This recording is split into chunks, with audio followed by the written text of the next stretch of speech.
Realms, session 2022. I don't remember. I forgot to look. 53. 53. Hello. What's up, everybody? How you all doing out there? It has been a hot minute since we've been over here on the Dicecream Twitch channel. We all took a very well-deserved holiday break from December 20th, I believe, up until right now. And it's been a hot minute. I have missed all these wonderful nerds throughout this whole break. Like, actually, like this last week, I was like, this maybe could have been like a week and a half. But people had plans. Things were going on in the backgrounds and wanted to give them all the time in the world. So happy to be back after a very fruitful recharge. Hope you all out there also had an amazing holiday season. Happy New Year, all that good stuff. But first off the bat, it's been a minute, and I have a feeling this is going to be another one of those wacky, flailing, inflatable arms sessions as I get my wheels back and turning. But off the top of the show, we want to give a very heartfelt little birthday shout out.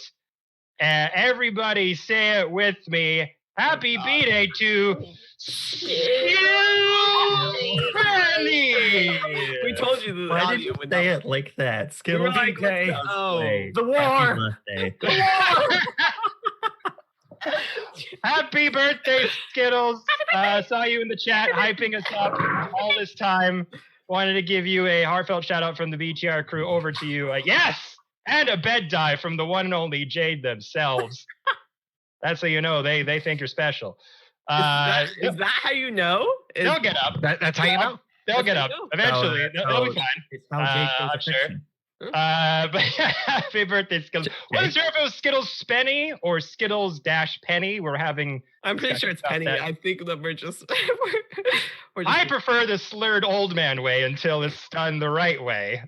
With most of the names that I meet new people. Skittles Penny.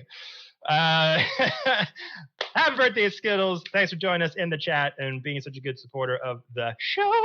But yeah, everyone. Lots of cool stuff coming up for 2022. Been working hard on a lot of amazing projects that we're going to be giving to you very, very soon. But first, we'd be lamented if we did not mention our fantastic, wonderful sponsors going into 2022. The lovely Critical Kit and C4 Labs, everybody. For those of you who don't know, Critical Kit is an amazing UK dice supplier who has some baller freaking dice sets available out there, y'all. We recently broke the internet showing off their amazing Witcher set, which I actually broke their internet. They had a few sets left over from the holidays, and apparently I made that video about the Witcher dice, and they were sold out in seconds, and then just had a wave of people being like, where's the Witcher set? Why can't I find the Witcher set? So sorry there, Crit Kit, but I guess it's a good problem to have. They are supporting the show in a lot of amazing ways. And very, very soon we'll get some sets out to our players. Being COVID times kind of ramping back up, the sets are taking a bit longer than had anticipated. But don't you worry, new sets are coming for y'all. Just talked to them just the other day. So new sets are coming for all the players here. We'll have some awesome new sets that are coming in for giveaways on the old Dicecream channels. So look out for that. And we got some cool projects to announce with them as well later in the year. So Critical Kit, you'll love them. Use Dicecream15, code Dicecream15 in the checkout. Get 50% off your order. And we've got some really cool, exciting plans for them in North America. That's kind of in the hush-hush that we'll talk about later. But yeah, Critical Kit, love you. Thank you so much. And last but certainly not least, C4 Labs, everybody. C4 Labs, the amazing D&D TTRPG accessories company who have joined us in making some amazing Dicecream themed sets over here that a bunch of our players got over the holidays. Lots of different styles are going to be available very soon. Yeah, I don't know what it is, but I like it. But the awesome hexagonal tray design there, you choose your color on the outside. There's a couple other awesome designs that are going to be available pretty soon. They'll be able to find in the C4 Labs store. More info on that as that develops, but we are so thankful for C4 Labs and cannot wait to do some awesome giveaways with them as well in 2022. I think their Kickstarter for this awesome masterclass went off without a hitch. I think if you want to pre-order it, you can go to their website, C4 Labs. Just check them out on Google. So thank you, Cricket and C4 Labs, for continuing to be sponsors here on the Dicecream Twitch channel. And I think we got some funny, hilarious plans to do some maybe Sam Riegel type commercial copy and fun things coming up soon for you. So thank you guys so much for supporting the show. We love ya. And another cool announcement that I'm going to be saying a lot up until the end of March. D&D in a castle, everybody. I'm going to be going to frickin' Europe and DMing an awesome group of D&D players in a real-life castle with other amazing frickin' DMs that I can't believe I'm going to be able to meet. Super, super stoked. We are definitely going to be promoting that event a lot until March.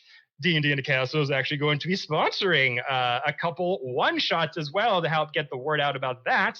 And that, for our first game for that, actually, is I'm going to announce it here for the first time. I haven't told anyone about it. I haven't announced it anywhere. But we were going to be doing next Tuesday, 5 p.m. PST, an all bards one-shot. All bards one-shot. All the players will be bards. And the title of the one-shot is called Bards Out of Hell. So you can kind of put your own melons together for what that story is going to be like.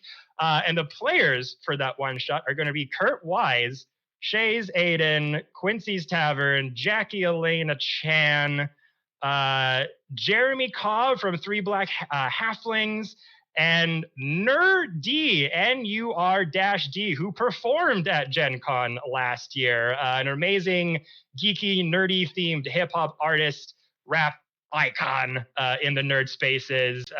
Ken is so stoked to be having him come on the channel as well. So there you go, everyone. Put it in your calendars next Tuesday. All Bards one shot with all those amazing players. We'll be making more content around that pretty soon, but super, super excited. What else? Oh, tomorrow as well, Wild Beyond the Witchlight D&D comes back, also with Quincy, Jackie, Shane Wally, and Jennings Browning. So if you've liked that story, they are back streaming as well. All of our games for 2022 coming back in full force, mother effer. But yeah, okay. Now that I've got all that out of the way, it's been a minute, but just crack the knuckles here, stretch the limbs, grab the drinks, grab the dice, everyone, and happy to finally say this after a while. It is the first D&D stream for 2022 of Beyond the Realms. Fuck.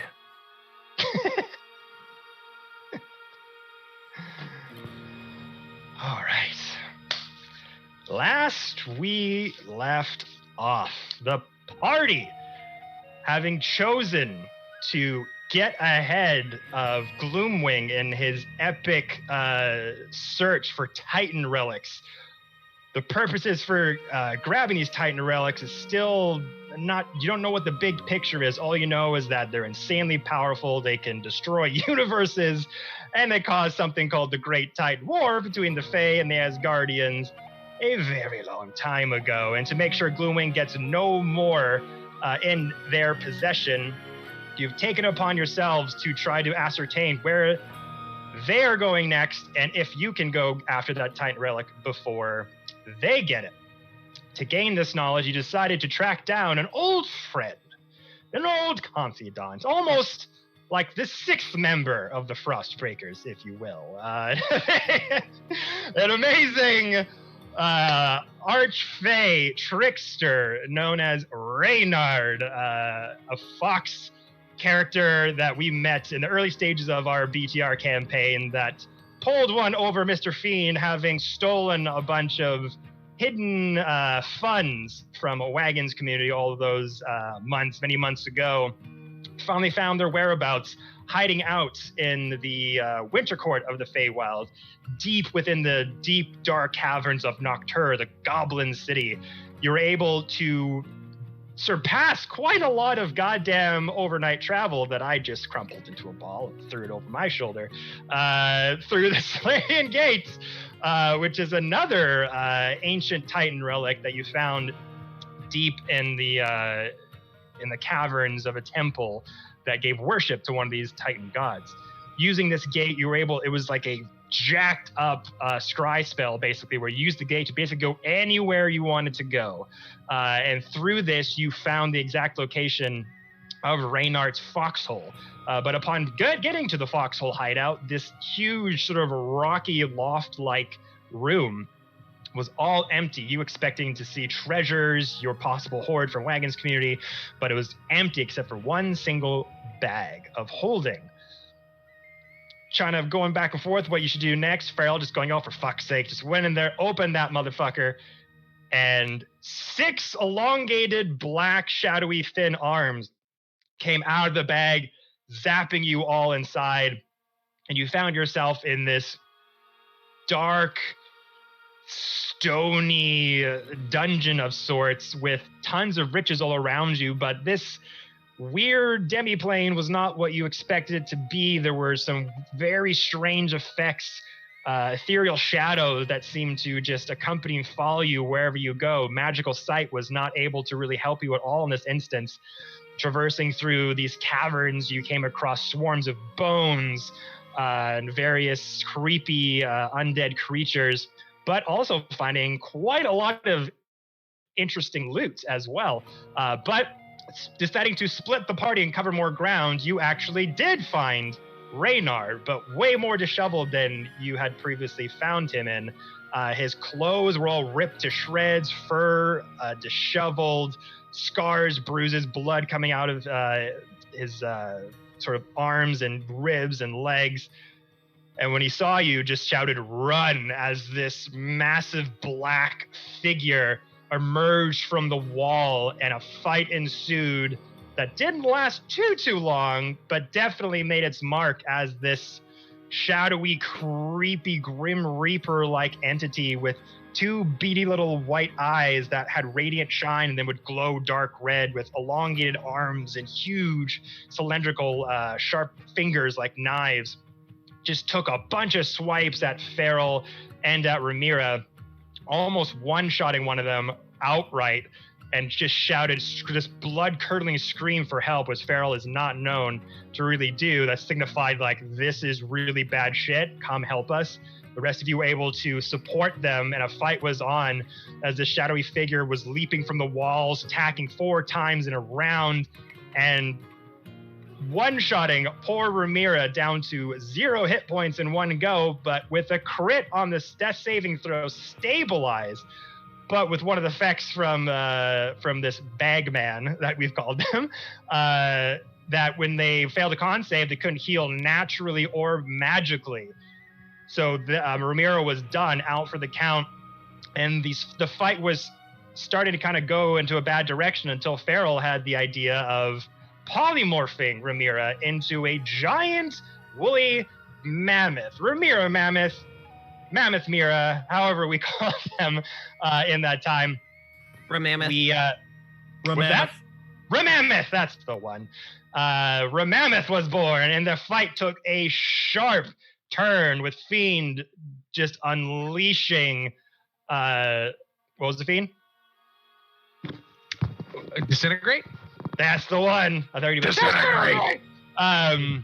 Unleashing Disintegrate and a bunch of attacks just honing in, eventually besting this otherworldly creature. And an undead phoenix as well, as Reynard ran for the fight a few times and doing the innocent running back with something even worse. But taking care of that as well, seemingly have quelled the danger in this demiplane for the time being.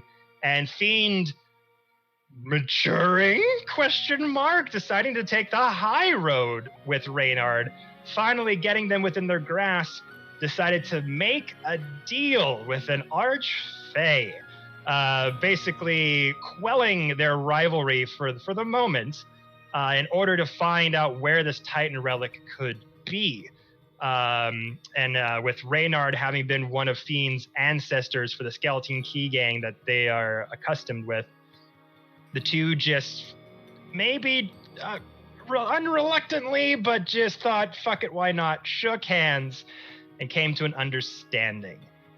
With this, the rest of you kind of took a minute just to kind of sit down, explore other parts of this cavern, while Ramira, now turned into a white flying snake for the time being until they're able to rest up, went with Reynard as they just said, like, I'm gonna go get something, I'll be back in a minute. As Reynard walked with Ramira, only with little nods and little be able to boop the snoot on their face for yeses and nos, had a bit of a conversation with Reynard. Reynard talking with Ramira, asking them questions about their past, about things that they had gone up to since they've been here in the Feywild, which was a bit surprising and alarming at the same time that Reynard even knew these things had developed. But yeah, so getting a bit closer with Reynard, and then he went to a chamber where these sort of undead not skeleton like humanoid beings with these workers onesies on that had these strange metallic backpacks with wands attached with hose on the bottom that seemed like some sort of paranormal investigators that had come to the demiplane to try to quell the infestation of evil in here. But Reynard went to this sort of room where one of them had their last stand and kind of took the eldritch pack off of them, slung over their shoulder, and was making their way back to the party. I believe Ramira was trying to discern some writing on the bottom of the cylinder of this sort of metal backpack of sorts, and it was written in Sylvan. It was kind of hard to discern, but you did get one sort of name that was signed at the bottom that said Arclight, and that is where we finished our 2021 session. So, woo! With all of that out of the way, everybody, stuck here in the demiplane bag of holding, what would you all like to do?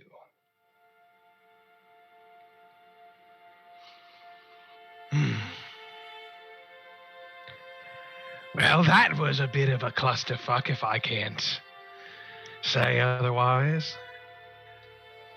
Just a little bit. Still, roll in one piece. For now.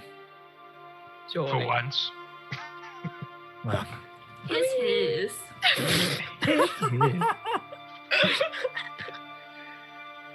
Strange really saved our asses back there. Thank you. Sir Strange just sort of like disassociating, probably still reliving the experience of seeing their kid. Right, yeah. Yeah, it was an honor. Well, as far as we appreciate it, shake it off. I know that it's a bit overwhelming at times. Anyways, where did what would you call her now? I don't know. She's a flying snake. She's cute though. She was an elephant. Yeah, but now she's a flying snake. Are we just going to keep juggling her into different animals until... would you rather her not have any health or anything like that? Because like... What I'm saying is there a solution to this problem? Yeah, we rest. Sleep, I would assume. I'm just guessing. Am I back with the group yet? You are still on Reynard's shoulder. So right now, we're kind of going with them, what they've been kind of talking about and talking about while you and Reynard kind of went over to this other room. Gotcha. Then I retract my earlier hisses. You might. I don't know. You can be sassing right now. Yeah. Wow. Very scary. How are we gonna get out of here? How are we going to get everything in here out of here? That's another important question. Why don't we just take the bag with us? We're in when the we get bag. out. When we should just pick it up. No, Tarek, I meant when we get out of the bag. Yes, I was more concerned about the fact that we're still in it currently. That we can get through once we're out. But yes, we should take it with us. Is there anything else that you can? It's just strange. Yeah. Your ability to sense the undead is potentially maybe a useful trait in this regard. Can you tell us if there are any more undead phoenixes or dragons or bagmen in the... Yeah, no problem, fam. Give me 1 second. Okay. I'm gonna use this. What's that skill I have? Hold on, it's been a while. Give me. I'm gonna use my divine sense. Hey. Okay, divine sense. We still got a roll 20 map up on here for the players inside the dungeon. So divine sense. How many feet is that, mother effer? About let's see. I think it's 20. Within 60 feet. 60. Holy shit. Okay.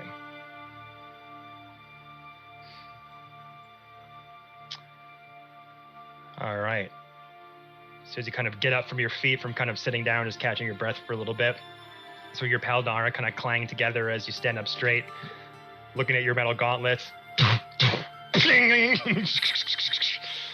And as you kind of smack the gauntlets together, this sort of pulse waves off of you like a radar. Mm-hmm. You're kind of waiting to hear that kind of static electricity, that kind of just uncomfortable feeling, that knot in your stomach when something undead is kind of nearby. Mm-hmm.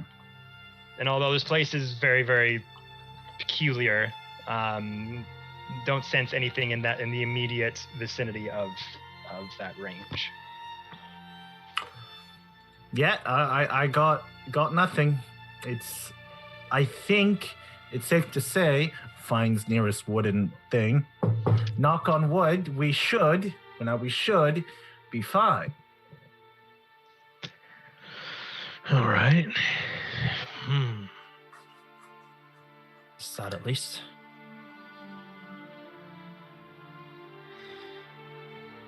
Wait. What's the plan? What you got? Well, I honestly don't know. I mean, I tried to use demiplane in here and it didn't work.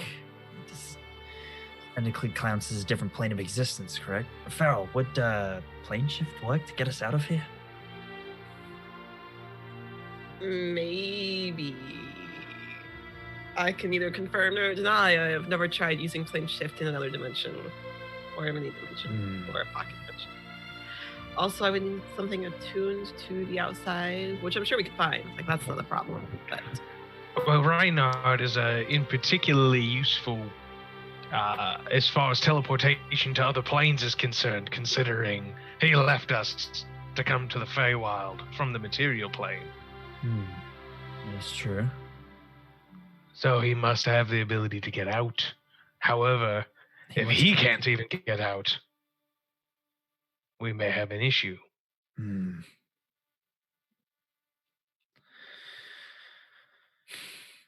Where is he anyway? He's been gone a minute, hasn't he? Yes. I'm concerned. I mean, Ramirez is a snake. Like, she'll just do a bite. Like, it'll be. Just do a bite. Or like, So we'll just find it's fine. a dead fox and the snake around his neck. Yeah, like, but at least she'll stay warm on his. Here's back. my major concern. We actually healed that fox. Yeah. Okay. All right. Fine. So you're You right. did ask me to do that. Yes. Ugh. Okay. So You know what? Let's.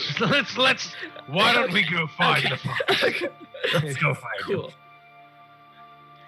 We attempt to find the fox. Okay. You've got your maps down there. Where would you Yep. like to go? Cool. So a lot of this map as well, I've kind of expanded it so you just kind of can see things, but there's a lot of the sort of eastern side that you haven't really been to yet. But I've purposefully kind of kept Reynard off of the map here. So you're welcome to go searching. Joke's on you. You've been reverse home alone. Oh no. Oh no. Reverse Parent Trap. Oh no. Let's all stick together this time, though. Last time it did not. We can cover more ground if we. I mean, technically, dude. No. Okay, technically I it veto. could work. However, I still have holes in my shoulder, so like just putting it out there. Yes, I don't want anyone So else. like I'm fine with like splitting up, but like if I get impaled by shadow demons again, like Why don't we do this? Let's find a wall and walk around it. So, as long as we keep our left hand on as far as we can go and follow that down around the outside of the barrier, we'll eventually trace this room. Right. I feel like you don't understand, Tarek. You look Tarek looks around at the very small room he's in. I more or less meant the entire bag, mate. I think Yes. you meant the outside. That makes more sense. Right. I Anyway. mean, if you want to trace this room in particular, like No, I'm coming with you all. Okay, all right. You just seemed really interested in this room. That's all. Nope. Okay, No. all right. Onward and upward. Yes. All right, where are you going? I suppose that we're gonna head on this direction. We are. Down there. Okay. Everyone following suit. Sir Strange, you following too? And I'll take one of these Yep. darn turches with me. Darn turches.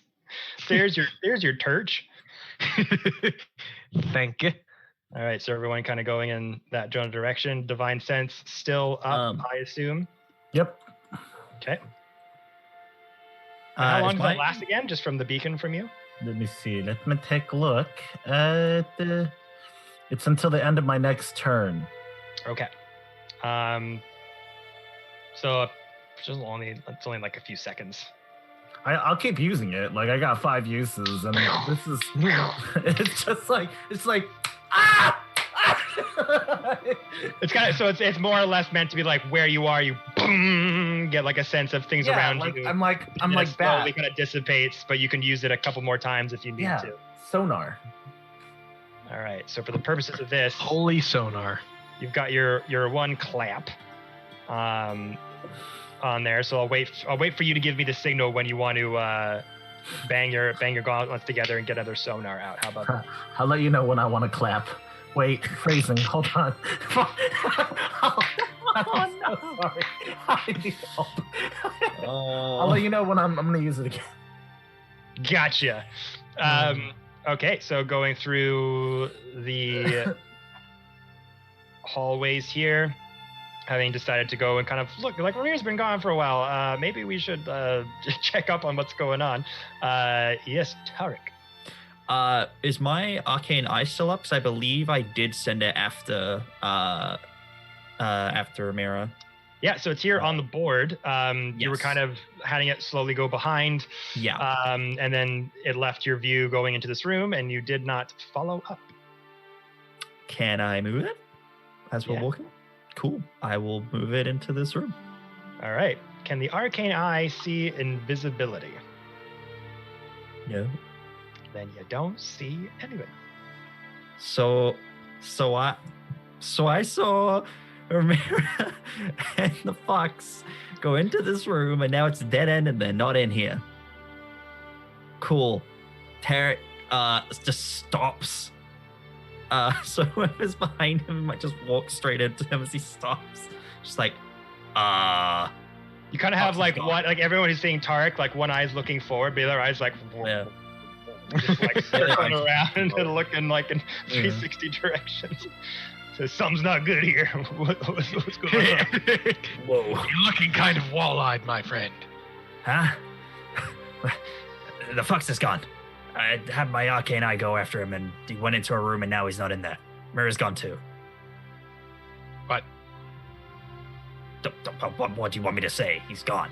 I can't see him. It's a dead-end room. Would I have noticed this, Kevin? Like being attached what? to this box? We'll go for that. Okay, no. just making sure. Just making sure. You're telling me that you followed the fox, and he's no longer there, and Ramir is also gone. Yes. Sent my eye after him. It's not that I don't believe you. I mean, But how positive are you? they have to be here somewhere. Like, Pretty positive. No other doors out of the room that they were in. Tarek just like closes his one good eye and just lets the arcane eye just looks around all of this room, just trying to see anything. All right, make an investigation check. Cool. I hope I have a good plus to investigation because that's not great. Investigation plus 2. That's a 14. 14. So yeah, as you're kind of looking in this area, you notice a lot of the groundwork again is like shattered, like big impacts have kind of taken place here. You notice a couple of those discarded humanoid-like bodies, some shriveled up, some torn apart with those kind of mechanical burlap work attires on them. Some have knee pads, some have gloves, but just kind of sprawled out and look like they've been there for a while. But don't see Ramira, don't see Reynard. Positive.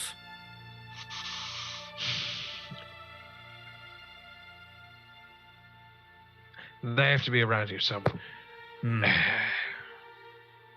Mr. Fiend kind of notices the pile of treasure to his right. Later. 5, 10, 15, 20. I have one spell slot left. I cast Sending to Ramira. Okay. she's a snake. And I can respond to this in my mind though. Okay, cool. Okay, I was just like, she's so Clutch move. cool. Okay, cool. Last spell slot. Ramira, where are you? Was following you with Arcane Eye. Can't see you anymore. I believe that's roughly. I believe that's roughly 25 words. I don't know. So This is like when your mom tries to send you one of the voice messages Yeah. on Messenger. Tarek says, Ramira, where are you? Question mark. Cannot see you anymore! You never Exclamation call. mark. You never Smile- write. Smiley face. XOXO. Okay, I'm sorry, Kevin. What are you trying to tell me? Where are we going? So LOL. as Reynard kind of leaves that room, this metal kind of arcane pack over their shoulder that's pretty big on them for their size. The wand connected to the hose, kind of holstered in the side of the metal backpack. Has over the shoulder your snake-like body. I believe is just like hanging on the shoulder, or were you wrapped around? I was already around. Oh right, you were very loose, very softly around it. She's prepared at any time to strangle this fox to death. Right. So there's a bit of a lapse in time when Tarek sends you the message when this happens. So you're coming out of the room, and you around Reynard's neck, kind of walking out. Sort of, I'll kind of put things back here on our map. So just so you can kind of get a reference for where people were. So coming out of this room, the arcane eye roughly around here.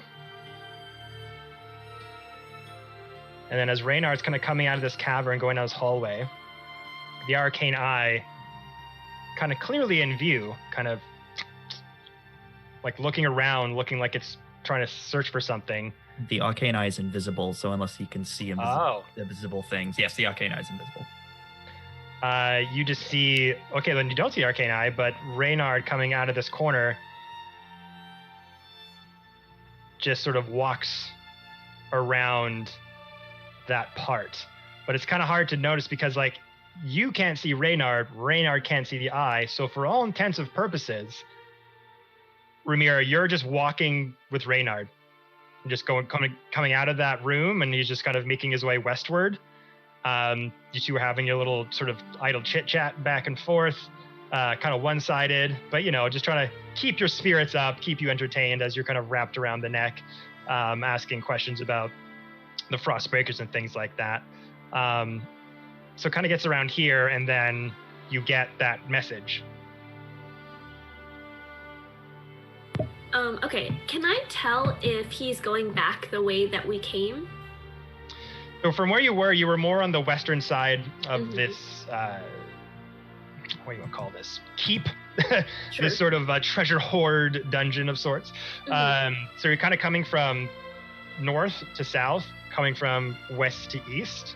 Okay. Roll me a survival check.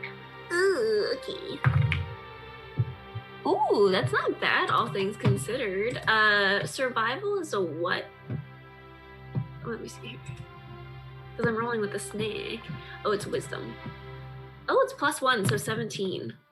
Nice. So yeah, you have a pretty good, even as a widow little snake, you have the instinct that you came from kind of northward, southward, and we're slowly making your this sort of downward angle from west to east, leaving that little room and coming up the sort of smaller hallway corridor and coming to the main sort of treasure showcase room that you guys found. He's kind of coming through there and going east still. So he's not going back to where everyone was, which you don't know that they've moved. So for all intents and purposes, he's not like going back to where they were. He seems to be just like going more east and going a different way. Interesting. But if I was in this situation, I would think that he's leaving most likely because he's going east. And that would be a weird way to go up to the east and come back around to the west. It's not like a normal person would do that, especially not a cunning fox. So in her mind, she responds back with, headed east, not sure intentions. Hope to see you soon. I don't think she has anything else really to say because she can't tell where she's at. Like, let's see, where is she? Could she give them, like main throne room area? Like main room? So like the main treasure hoard, the showcase room, if you will. Okay, so she would say like in main treasure room, headed east, unsure of intentions, hope to see you soon. It's like the whole message. And she's gonna wait a little bit until Reynard keeps going east, and he keeps like going the opposite way, she's just gonna cinch a little bit tighter as like a homing device to just gently correct him to go the other way.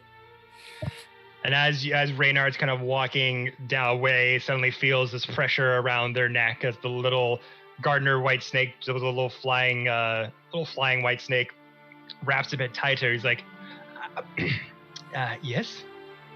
What do you want? She slaps his face gently to go the other way. Oh, you want me to go over there? Right. Your friends are actually coming around here fairly closely. I just wanted to play a little bit of a prank on them. You're one for pranks, aren't you? Can she make an insight check? As a snake? Yeah. Yeah. Oh, it's not good, lads. It's an 8. I'm a snake. Oh, I'm a regular little snake. You saw Fiend and Reynard have a shake. You could tell that it was fairly heartfelt and had a bit of honor-bound code to it. Reynard to be a very feisty and, doesn't like to do the boring option kind of person, so stands to reason, like, okay. Like, maybe a little unsettling, but you're like, I don't think you'd harm them. She tightens a little bit tighter so she gets more length on the end of her tail, and she goes, do, with her tail. So she points to each of her eyes and goes, My dear, I would not have it any other way. You can trust me. We're just going to do a little bit of bonding, that's all. She sticks the end of her tail up his nose. Ah. Good one. Do the other one as well. I think I got something stuck in the back there. And she just wipes her tail off on his face. It's fur. I see where he gets it from then. And Reynard kind of starts to walk up a bit, and then as you're kind of having this little conversation with each other, seems to stop. It doesn't seem to be walking anymore. There's not like you don't feel any more motion. It's just kind of stationary for a minute. The rest of you, what are you doing? I repeat what Ramira said back to everyone else. Okay. So everyone is aware. So, Main treasure room. Going east. fuck, what? If you guys were on this side, what direction would be the main treasure room from here? Well, if this, I don't know. I mean, Terry kind of looks to the bit where Farrell's currently standing. Just like, perhaps this way might lead back. I don't know. I mean, we didn't get this far. I don't know if this is all a loop. So we went east from west, and main treasure room was south from west, southeast. Mr. Feed, make a survival check. You go this way, and then you go this way. Oh, it's not good, guys. It's Oh my god. Is John about to take psychic damage? it would be a 5. Oh god. 5. So yeah, you're still... Ugh. The strangeness of the shadows have seemed to dissipate. The influence from the bagman has definitely waned. You're not seeing like shadows and darkness kind of trail and follow you along as they had been before. Some sort of eldritch disconnection has kind of happened down here since you got rid of them. So you've got your torchlight that's kind of illuminating the place. You're definitely going into a part of this dungeon, this demi-plane bag of holding that you haven't been to before, and it all kind of looks the same. All of the brickwork and stone are all this kind of dusty, yellowy coloration. So sometimes it can just get a little too familiar. But at this point, you're like not really sure. You've got 2 hallways that you kind of can see. One goes down here on your left, and one goes down your right. Which one leads closer towards them? Not really too sure. Your guess is as good as mine. So we can try this one. Or we can go back the way we came. It's the safest route. Well, to my left there's a hallway that goes south, and to my right there's a hallway that goes south. One of these is the correct hallway. There's one next to us that also goes south. No need to make this complicated. Heads or tails? We either go to the right south or the left south.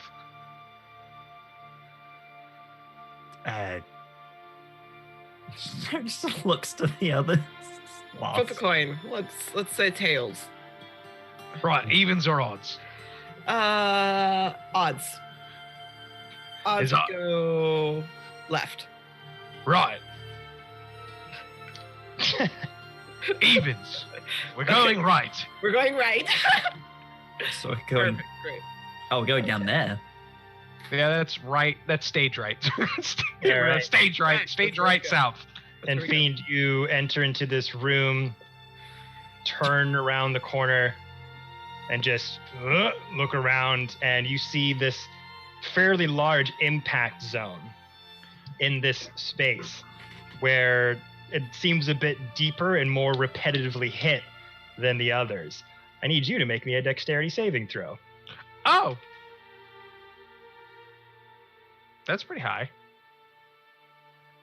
It's my dex save. Dirty 20. Dirty 20. As 20. you enter into this room, you start to just wander in, and you're like, how do we get around here? Oh, down here. Okay, I think this way, guys. No. And you just turn a corner, and you just see this impact zone, and you just feel your feet go, whoa, and just start to like forcibly go up towards the ceiling, almost like this gravitational force is just trying to jettison you right up into the ceiling. Who is right next to you? Farrell. Farrell, Hi. make me a dexterity saving throw as well. Okay. Dex. 21. 21. 19 plus 2. Fiend's feet suddenly like start to get forcibly jettisoned into the air, and you go, holy shit! And you just grab his forearm as his feet are dangling up like this magnetic force is pulling him up towards the ceiling. I got you, I think. Holy shit! Okay, all right. Don't freak out. I got you. I try to like look up. What's pulling me?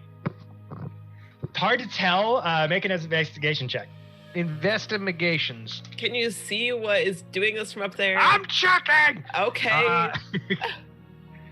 Investigation +1, that is a 18.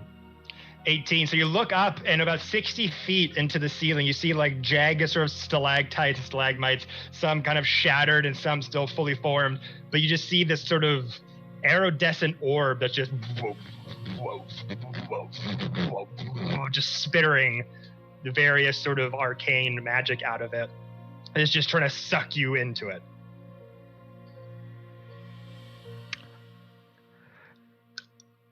It's an item. Okay, yeah, that doesn't surprise me. What do you want me to do? Like, do I just like drag you? Fiend puts his fingers up like towards the ceiling, like in the shape of a gun, and I'm gonna cast Fireball. Fireball. At what level? Oh no. It matters. We're gonna go 4th level. I'm upcasting Fireball, and I'm gonna use a sorcery point to Oh, good. empower the spell. Okay. You guys don't need feral, right?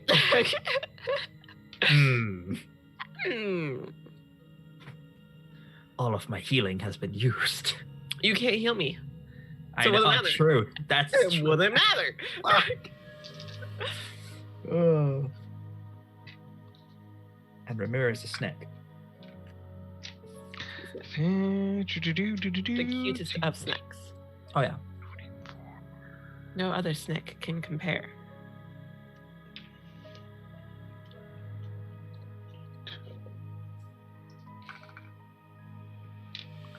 I'm just That would be a 56 fire damage on the item, the ceiling, the everything.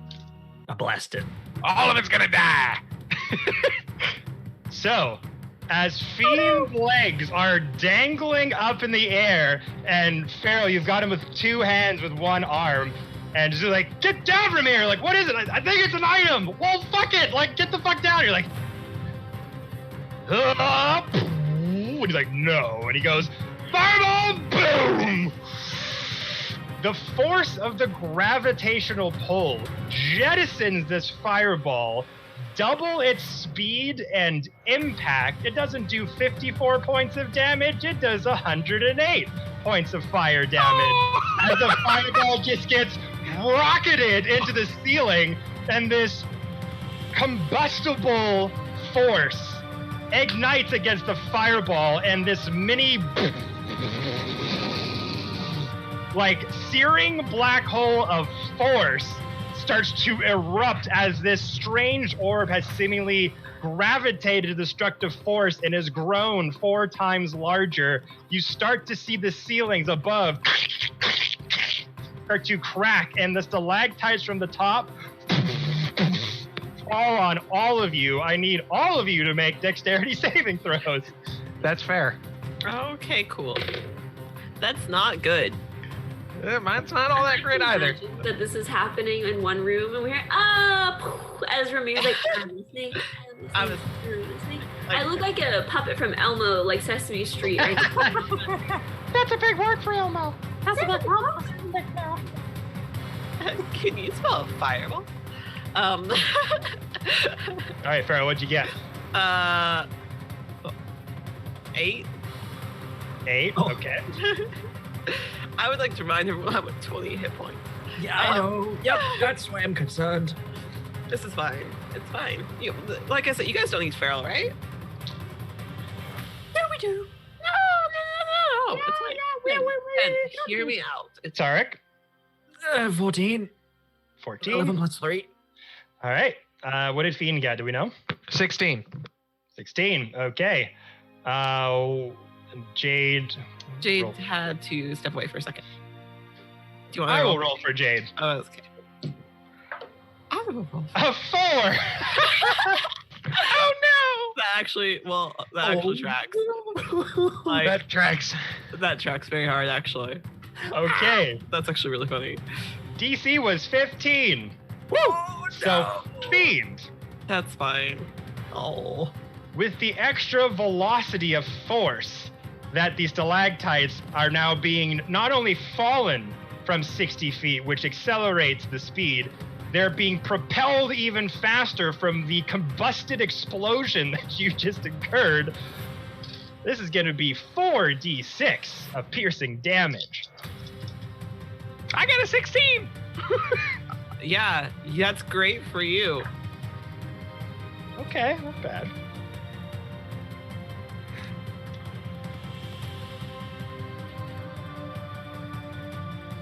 Fireball has solved every problem in this in this It's also now creating map. a problem. I would say.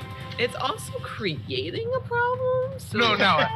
So I just assumed in this situation, Oh. Fireball would also solve this problem. Okay, I see what you're saying. However, I fear we have miscalculated. So as these massive stalagmites fall from the cavernous ceiling, Fiend, as soon as that explosion hits, the magnetic force kind of drops your feet. You're like, and you're able to just kind of like dart ahead of everyone as they kind of are shook back and forth from the earthquake motion of the explosion. These things go just shoot themselves forward, hitting Farrell, hitting Tark, and hitting Sir Strange. Fiend able to kind of duck and dodge and kind of roll and move out of the way as the momentum propels you forward. But the rest of you will take 16 points of piercing damage. How you feeling, Farrell? Doesn't Farrell only have 20 total? I Yeah. have 4 now. Why do you ask? So Farrell has these huge, like they're like big, like the circumference of the ends of these are like this. And some kind of explode and hit on the rock wall as they fall down. Many stones kind of hitting you, but one giant one just goes, smashes against your hip bone, and just you feel a slight crack and just this stinging, burning sensation on the side of your on your hip as you just get clocked clean, just hit on your shoulder next to Tarek as Tarek's back of his head hits the side of the stone wall and just causes this this chain reaction. Sir Strange is trying to get in between you all with their shield, able to bat and move some of the debris, but a giant cone-like stalactite just crumbles into 3 giant pieces, able to hit one way, hit another, but just giant piece just boom hits them right in the chest as they hit the ground and skid to the other side of the wall. But Fiend, you're still able to kind of run ahead of them down the hallway until you hear the boom, boom, boom, 3 massive impacts from the rest of your party as the rest of the crumbling stalactites kind of hit the ground and turn into rubble as this almost dynamite-like effect from the room just sends out a wave of smoke and debris outside of that if you're all kind of like running out back into the hallway. We didn't go in the right path. No. What gave you that idea? Holding down this side of her body, just like, no. I don't remember a gravity thingy in the previous encounters. Let's just go back, please. Go back where? I don't think we can go. Can we see the rest of this room, Kevin? Or is there a rest of the room, or are we like in here? Yeah. Yeah, you saw the room. It was just, you turned on the corner, walked inside, and there was just a massive crater that looked like something had repeatedly like hit it a few times. So the black, like the end of this room is like the end of the room. It's not like it continues. Oh, sorry. I see what you're saying. My apologies. So wait, is the hallway behind us now blocked? Is that what I'm hearing? No. No, No, it okay. was like it shot out through the hallway. Oh, like, okay. Smoke, all Sorry, that. I thought Farrell was saying we can't go back the way we came because it's blocked. I'm like, what? What did I miss? Oh, okay, I got you. Con. Did the item fall down or did it obliterate? Like the trap? It obliterated. Gotcha. Well, Well, I suppose then we will just mosey on back the other direction like nothing happened and no one's to blame. Yeah.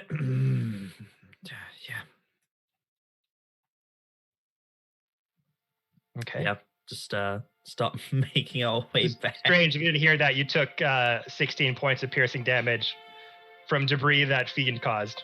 What the fuck? Yeah, I was just trying to save myself.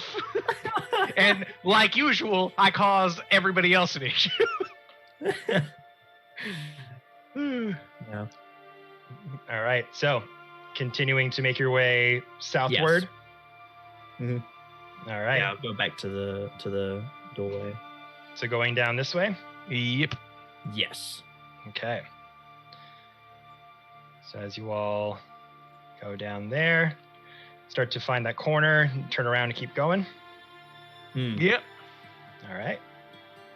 And keep making your way, and you're being way more gingerly now, as you're not just like sort of walking at a steady pace and just turning corners and going into them. You're kind of like taking 1 foot at a time and just looking around at everything more carefully, looking down at the stonework to make sure you're not hitting any pressure points or anything, or seeing if there's any like little holes in the wall. It's like, Jesus Christ, this is way more dangerous than I thought it was going to be.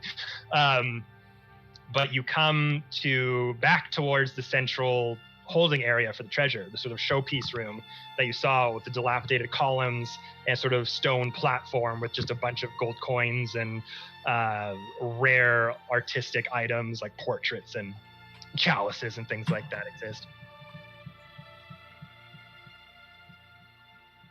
Ramira?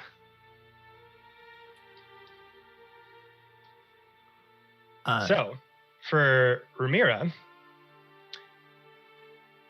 not going to tell you where Reynard is currently, but coming around this corner, you do see them. They're about like 15 feet away. Snake. And you did feel that like rumble from earlier as well. Nice. So Titan, I can see them, you said? Yeah. I know how to make noise. I flap my wings against Reynard's face. Okay. Yeah, exactly. All right. The four of you make me a perception check. I give him a nice frock, like a Queen of England style frock around his neck. A wonderful, exorbitantly, very, very, very monocle-friendly 3.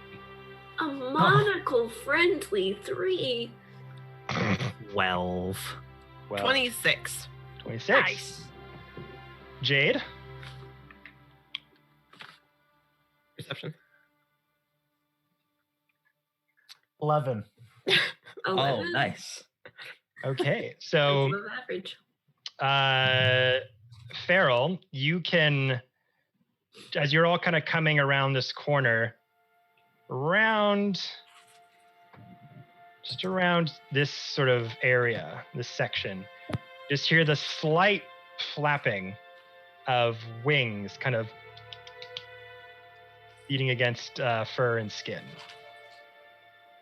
Sounds like someone's dusting themselves off. Yeah. I'm just gonna kind of lean over to, like, Fiend, like, kind of lean forward a little bit, like, and just kind of point in the direction, since he is leading the charge. What? Oh, Reynard's right there. How can you tell? I'm a druid, and Ramira is a snake. Oh, so you have this special connection with the animal. Yeah, no, she's hitting him, I think, with wings. Oh. I know that sound anyway.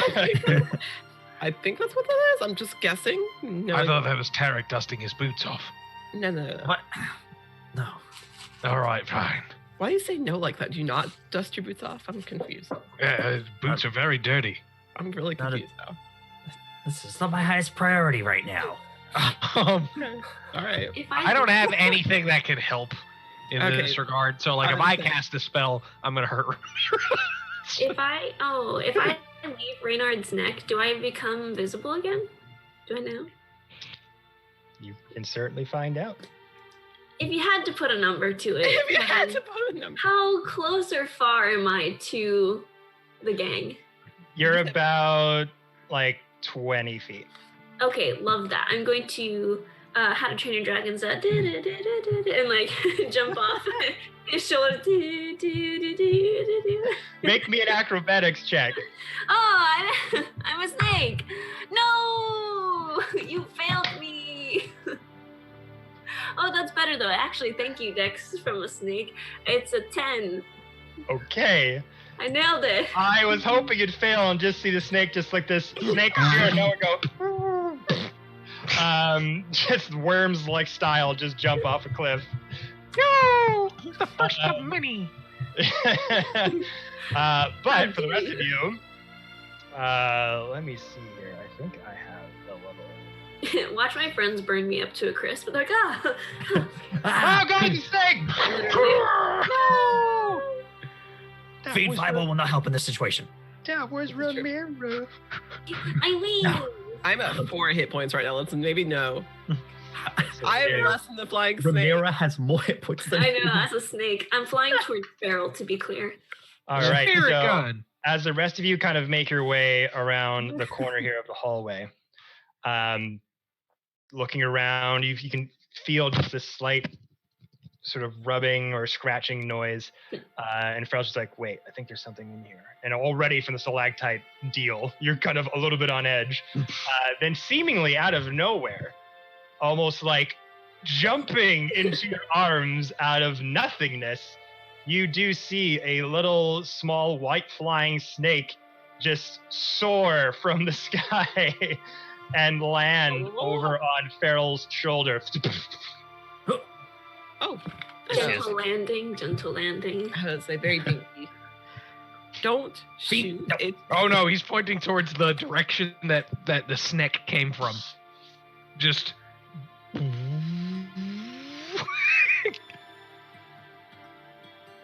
Hi, Ramira. She lovingly like puts her head against your cheek. I cast Speak with Animals because I still have that. Oh, There you go. Now I can understand Ramira. wow. Wow, that's all I get. That's like after just a little wow. Literally, that's what you. And Owen Wilson, wow. How you feeling? Jet skis. Right now, great. I'm up to full health. As a snake. You are a snake. Yeah.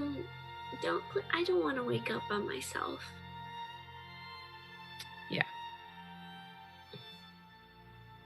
What'd she say? She's doing okay. Where's Reynard? Where's Reynard? Is he right kind of from She where you... uses her tail to point the last direction that. Well, I'm gonna say that she was over there with him, so right there where she came from. Oh, and I tell her the name of the machine.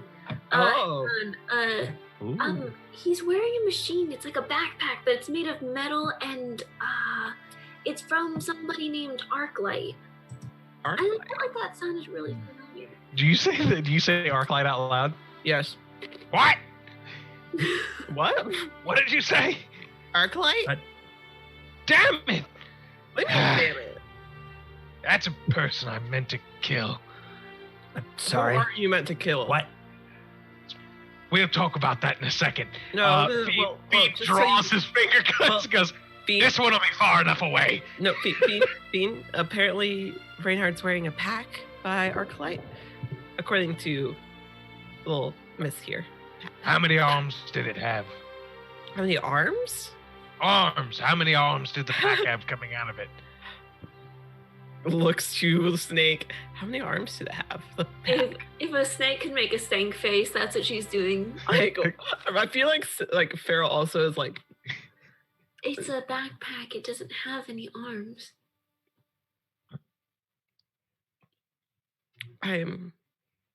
She says it's a backpack. It doesn't have any arms. Then I don't need it.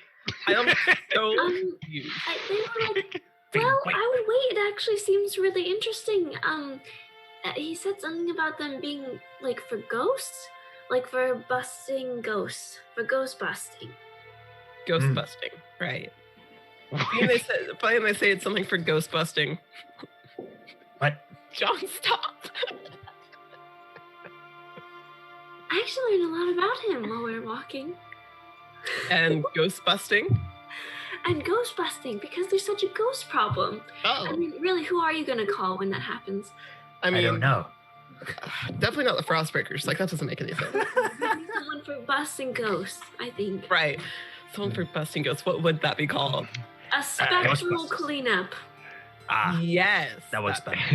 R.I.P.D. Not RIPD. That's the poll you did. Sorry, Ryan Yes. Reynolds. Rest in peace. Oh my god. Anyways, I think Right. we Anyways. destroyed it, so maybe don't do that. I don't think Okay. he's running away. I think Fiend he's Ramirez coming says don't destroy it. That What? we might need it. Then why can't I see him? What is his intentions? He said he wanted to play a prank. Fine. She said play a prank. Oh no, look, I'm falling into this trap. Fiend begins to walk forward. That was the most unbelievable performance I've ever seen. As Oh boy, here we go. you walk right Oh my God. into that sort of empty section there, Oh boy. you do feel the Bear twin trap. a Venus flytrap, a banana peel. No, you see. Well, got you. You roll me a dexterity saving throw, okay? Sure. It's okay. It's a 17. 17. It's a 17. Yep. So you feel the cold steel of a rapier. Oh, great. That's not a prank. That's assault. Not piercing into you, but rather the flat part of the blade, almost like stopping you from going forward anymore. And as you kind of just feel that cold steel and you feel the blade kind of going to your left, Reynard suddenly appears with this strange, dark, silver sort of gunmetal device on their back. This hose connected to a sort of metal wand of sorts. Excuse me, my dear friend. We do have a little bit of a predicament if it is you wanting to get out of here, go to the Canyon of Lost Souls, all that stuff, yes? Right. Right. Well, we're gonna need to plane shift, and for me to be able to get to where we're going, I need a very specific item. And unfortunately, it's in that Is this the prank? room. It was gonna be, but I guess Miss Knowles' flying snake over there is ruining things for me. It's not a very good prank, all things considered, she says to Farrell. She said your prank Right. sucks. Anyways, High art is hard to be considered by snakes, but anyway.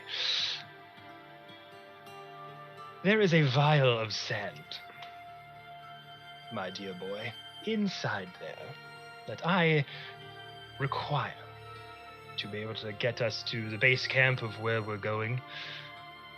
But while I was down here before that shadowy, disgusting creature kind of took over, I did happenstance come across something rather odd. it wasn't a gravity reversing orb, was it? Oh no, but did you find that? I did. That's what that was. Good times. No, it wasn't that.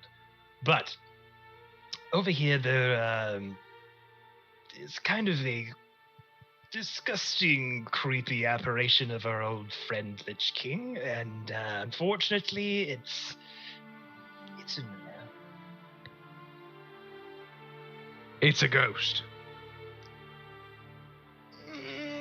Somewhat, definitely undead. Is Apparition. it green by any chance? Nope, not green. No slime or anything like that. But it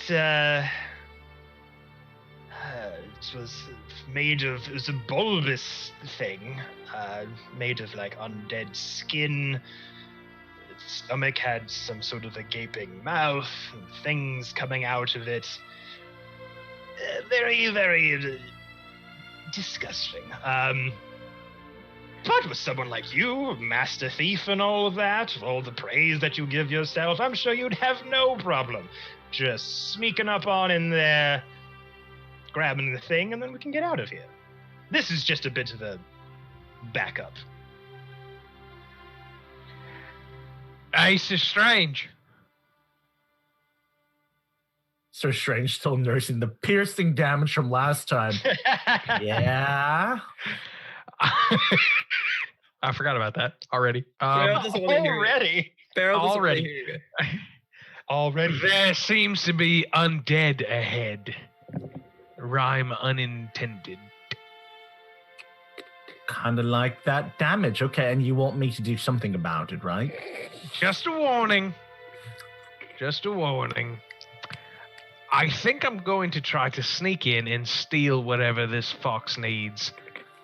Proving I can do it. I believe in you. Rest your wounds. I'll be back. All right, Fox, come on. I'm going to turn to Tarek. I don't think they're coming back. I'm gonna get a little close to just think. I think we should be on standby in case something happens. Were you about to make an excuse? I was going to say, my king of fear, I will not be going. You will be going.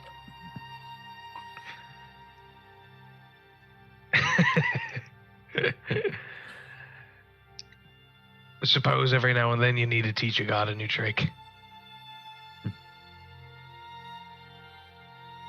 Tally-ho. Pharaoh!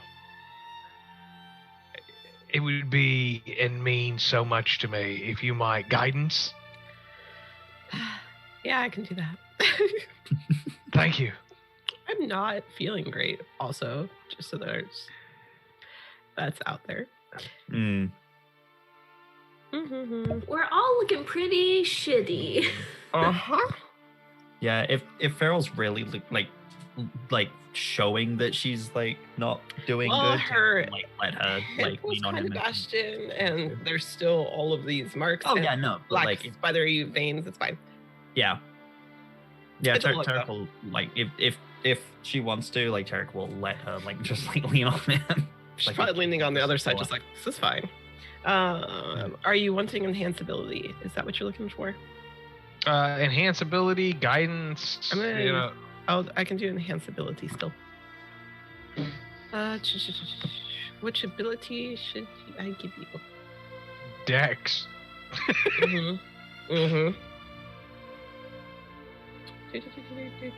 Yep.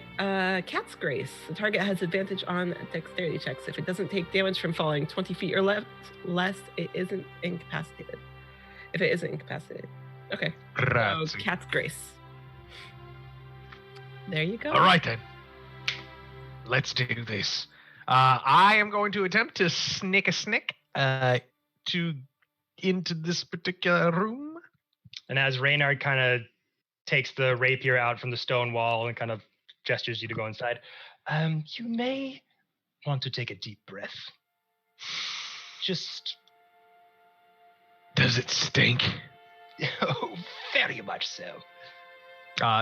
Mr. Fiend like reaches into his pocket and like gets out packing paper for his pipe and just sticks it in his nostrils. I'll be here waiting. If anything should happen, draw it out here. He flicks a switch on the rod, and various sort of lights start to emit themselves all over this strange sort of metal back. And I'll help you out. Wonderful. All right, roll stealth, Fiend.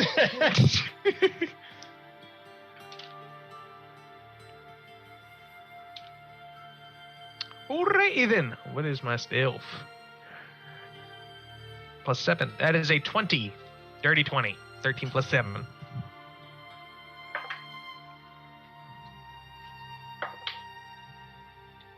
Okay. Thanks So for the start- advantage. Starting to make your way down this hallway. Again, it's still fairly dark in here. There's not a lot of wall sconces on this part, so you have your torch out and kind of making your way. Oh, I left the torch behind. Now that the shadows aren't there, I'm just using good old-fashioned dark vision. Gotcha. So in this grayscale, as you're kind of getting slowly walking down this hallway towards this more open area, this bulbous, disgusting looking creature starts to come into view. Let me get the old description out here. So you see kind of just is it sleeping? Is it dormant? It's kind of hard to tell, but you see this massive giant reeking of rotting flesh that's just kind of stationary on the floor. It looks like it has some sort of rubbery skin consistency that's rippling, as if living things are trapped underneath. And it kind of almost looks like the burlap sack creature from Nightmare Before Christmas. Kind of this big, bulbous, oogie boogie looking creature with dead, leathery skin. That's just this humongous midriff with little legs and little arms. And you can see kind of 3 skulls kind of protruding out of the front part of the skin. And it looks like the 3 heads are like they're trying to escape, but the elasticity of the dead skin is like keeping them bound to this thing. And like on the midriff part, you can just see various like hand prints and foot and feet like pushing against the belly skin of this thing. Like multiple things are trying to escape. And you can see kind of a rigid stitch crossing scar among the bottom half of the bulbous stomach. Ew.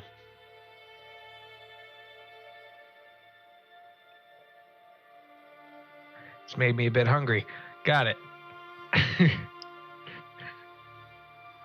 It does not seem to take notice to me. So far, so good. Grand. I am going to attempt I'm going to try to sneak from here to said bottle. Okay. Can I do that on my original roll, or would you like me to roll again? Another stealth check. As you get closer to this thing. This would be a 23 on stealth.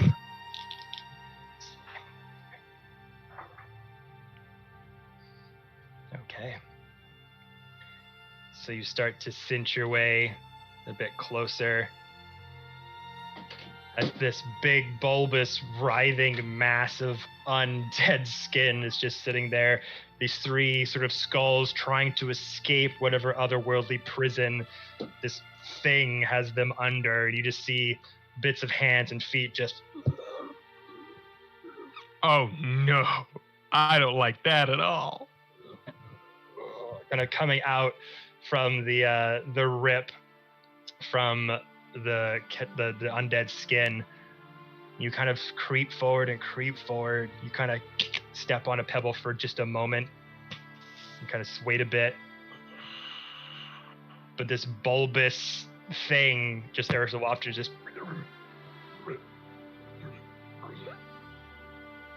But that's it. I take it that the thing that I am looking at right here is what I'm looking for. Yeah, so make me an investigation check. As you see like a few items sort of in this room. There's not like big treasure piles or anything like that, but there's like a chalice and a few other things that are kind of hard to see in the grayscale. Bits of coin. Investigation, that is +1, 17. 17. So yeah, you can kind of, as you get closer, kind of with Reynard kind of saying like it's pretty close to the thing, gives you a good idea of where to look, and you do kind of see this gleaming corked vial of dark reddish brownish sand. I attempt to sneakily acquire it.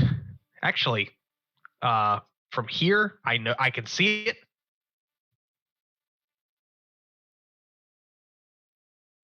Telekinesis. I am a magic thief. Okay. So you Good. go to grab the vial from the ground. Yeah, using magic, using my telekinesis. All right. So you go to sort of grasp the vial over to you. And as the vial starts to float over, you notice a piece of string tied to the end of the vial starts to become taut as one end is tied to the pinky toe of the string.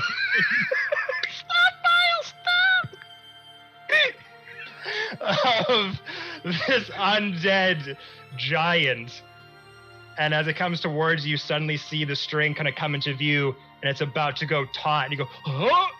And you suddenly stop the vial. It's just kind of floating in air as the string is like not like fully taut like a line, but it's just barely taut. Oh, no. Let me see what I got. How's my prank now? Huh?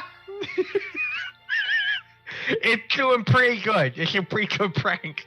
Such a good prank. Catch a good prank. Fuck.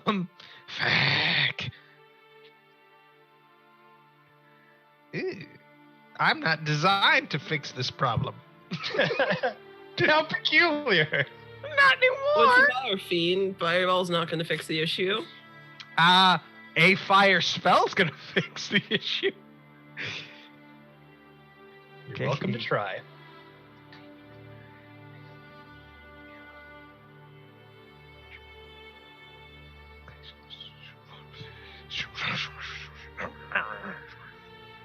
Fuck. Fucking fuck. All right.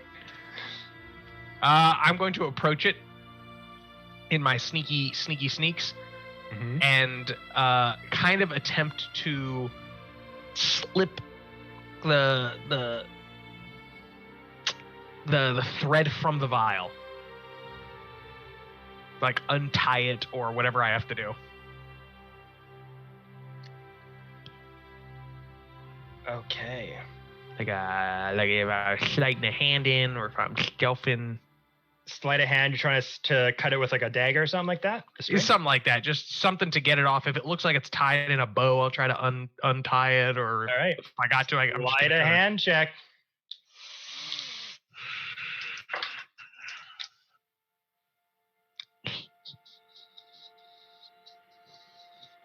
That is going to be a 21. 19 21. plus 2. And one more stealth check, please. A stealth check, even. As you try to do this and not make a single sound clanking against the vial or dropping it in any way. That's a 25. 25. Enhance ability for the fucking win. That was clutch as hell. So as you kind of, the thing almost goes taut, just stop it as it's kind of floating in midair. Just slowly go over to it. Take out a dagger. Just hold sort of one piece taut so you can get a good friction on it. Look over as this thing, you just see the various hands and feet and heads and shoulders of things inside of this undead behemoth still just wriggling around and moving. And as you cut the line, one of the heads of the skulls just spits out, regurgitates this vomit-like acidic liquid as it hits and goes stains the stonework. You just see steam rising up and the stonework kind of bubbling, almost like sulfuric acid of sorts. And the smell is unbelievable. It's just like putrid, rotting garbage that's been in the sun for 7 hours. It's just so fucking rank. But that packing paper, I'm gonna target with prestidigitation, and they're gonna smell of roses. Okay. You've got telekinesis up, which I believe is concentration, or no? Yes, telekinesis concentration. Prestidigitation is not. Is not. So you gotta have that up there, and you just stick your hands, just like sort of signal your fingers forward as this sort of glittery pink and purple dust kind of fling their way over to it. And a bunch of little flowers just start to like bloom out for a second and dissipate into this kind of generic like rose petal fragrance kind of bellows out throughout the room, masking the smell, but it's kind of like someone just Axe body sprayed the room for a minute, so it's like not fully masking the scent, but it's like enough to make it a bit like pleasant and doable. But as that happens, you see like weird like arms and skull, like zombified hands and heads kind of trying to emanate out of the vomit puke that came out of the thing. Oh no, I gotta go. I grip the vial now that it's freed, shove it in my jacket pocket, and you continue to use my telekinesis to lift myself like Magneto and float out of the fucking room. Just Okay. And with that, the rest of you see Fiend come out from that chamber, a little bit levitate from the ground and land, the vial in hand. Just lean over to Strange to go, oh my god, he actually did it. wow, it was a good prank. I hand Tarek like a coin that I had. I'm just Well, you certainly are a member of the Skeleton Key Gang, now are you? Very, very clever, my friend, very clever. I'll take that from you now. What is it before I hand it over? This is sand taken from the very location that you wish to go. And why was it conveniently stored in a vial back there next to a undead Lich King? Precautions. Right, you put it there. I just like bad dog him with the edge of the vial, like boom. Yeah. This is a very, very hard place to get to, my friend. It's not every day that you can take someone across the great sand seas, across the Eucurian desert, to Anorak. The base of the Canyons of Lost Souls is not a place that many people try to frequent, and those that do are either looking for something they shouldn't be, or a death sentence. Something That was a bad jar for of them. dirt. Jar of dirt to you. Treasure to me. Is this jar of dirt going to help?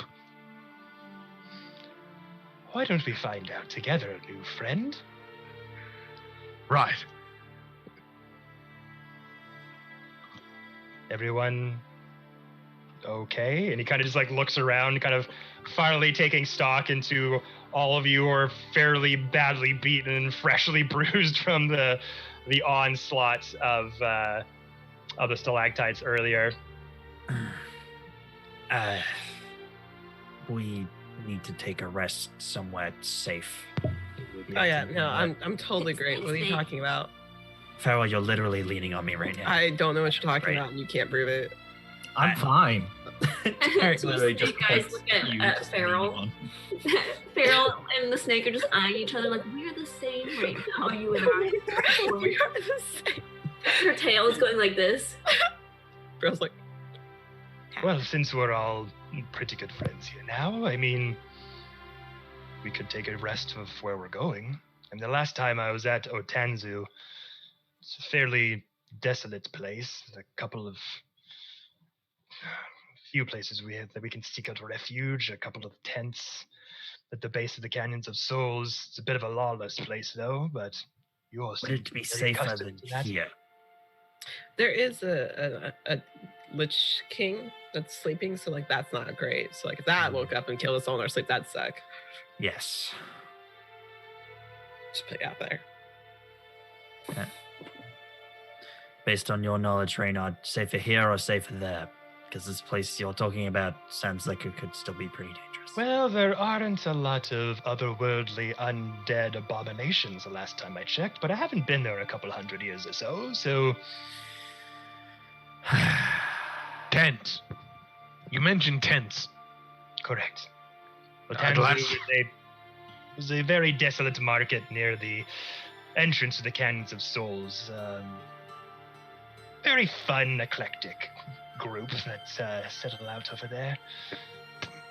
That's fine. Take us there. We'll come back and collect this stash of cash when we can.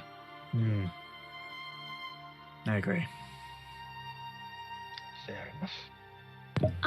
Can I have a quick fall back on, because Ramira totally remembers, but me, Saf, does not. Why are we going to the Canyon of the Souls again? To get the Titan relic. Right. No doubt. Okay. Cool. Well, clearly, it's to get a Brain- Titan relic. What did she say? What? His, Oh, she was his just is snake. she's just being sassy. Right. Here. You miss me making trumpet noises as a man. You too. Titty. Ew. I suppose to the Canyon of Lost Souls. I mean, Then that tracks for us, right? to rest. Yeah, that tracks for us, actually. Your destination, I'm just helping you along the way. Right. Because we're Let's go. such great friends. No, we're not friends. Fiend, I was it was sarcasm. He was trying to do a woke thing.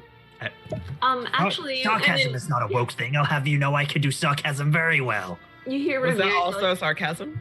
he did actually do that correctly. Fiend is just dense right now. I mean, you're right, but it was still. Fiend hasn't broken eye contact from Reynard the entire time. Okay, all right. I'm saying let's go. Let's go. Yes, let's go. Snake. Yeah, that. He kind of hits the back of his sort of scuffed up brown leather boots on the bottom of his hilt, sort of getting the rapier to kind of jettison itself out of the scabbard and grabs the hilt. All for one. One for all. He kind of gestures you to put your hand kind of on the hilt. Ugh. Oop. I hold the other Ramir with the other hand. Take out the cork. Starts to pour it in. Now this may feel a little the rest of you just get turned upside down as this, you know that feeling you get when you're in a roller coaster and it goes straight down and your stomach just turns itself inside out? It's like that times 10. You just feel yourself like you're inside of a dryer tumbling in all directions and everything goes black for just about a minute, but it just feels like you're just in this chaotic sort of momentary temporal force. And all of a sudden, blinding white light shines onto you and you feel your forearms and your hands and your exposed skin become white hot. Oh.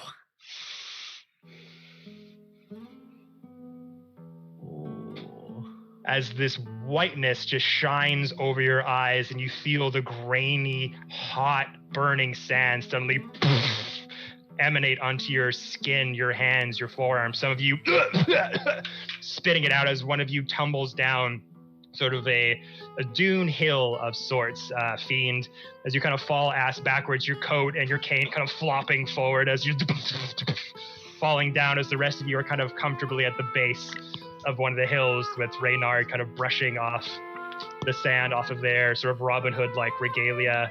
The sun is high above you. The heat is intangible. You look all directions and it is just sand dunes as far as the eyes can see. Off into sort of the northward section of where you are, you do see a little settlement that is just this foreground to the background of an insane kaleidoscope maze of red mountainous rocks. Literally from one edge over here, as far as you can see the horizon, to the other, it's just this backdrop of red, jagged, mountainous terrain, kind of like 10 Grand Canyons all smattered into one sweeping landscape. As the rest of you kind of catch your breath, welcome, my friends, to the Gloom Desert. Just gonna have to... Not very fox-friendly, this town, so...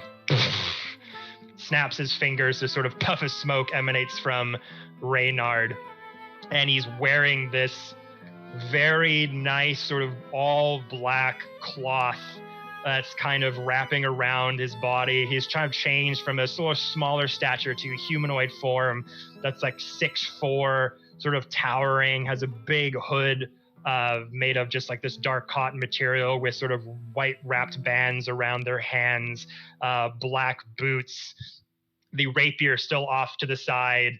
As they take off the hooded cloak, they're bald with this leathery tan skin with tons of scars all over their face and arms and legs.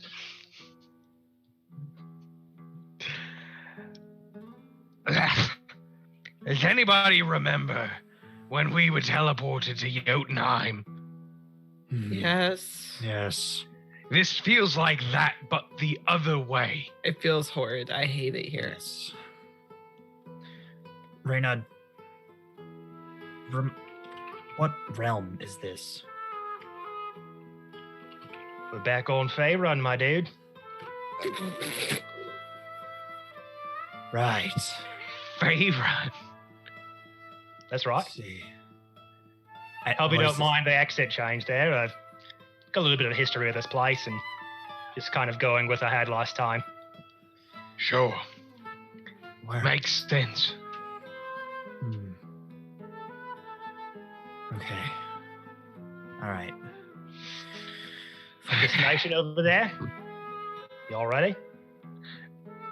Sure. Well, is that settlement going to be a place that we can rest for a minute? Or should Right. we pitch tent here? There should be some supplies that we can get for all of you. If you want to settle up your own tents, so I'm sure there's I can't really remember the last time I was over there, but there's some semblance of an inn or something like that. I'm sure it'll be fine. By the way, Tamorian, that's what I'm going by. All right, would really appreciate it if you don't blow my cover. All right, Tamori and Tamorian, yes. Tomato, right? Tamarian. Tamales. It's with a T and it All ends right. in an N. We'll discuss it on the way over there, all right? Follow me. It's going to be a hot fucking summer.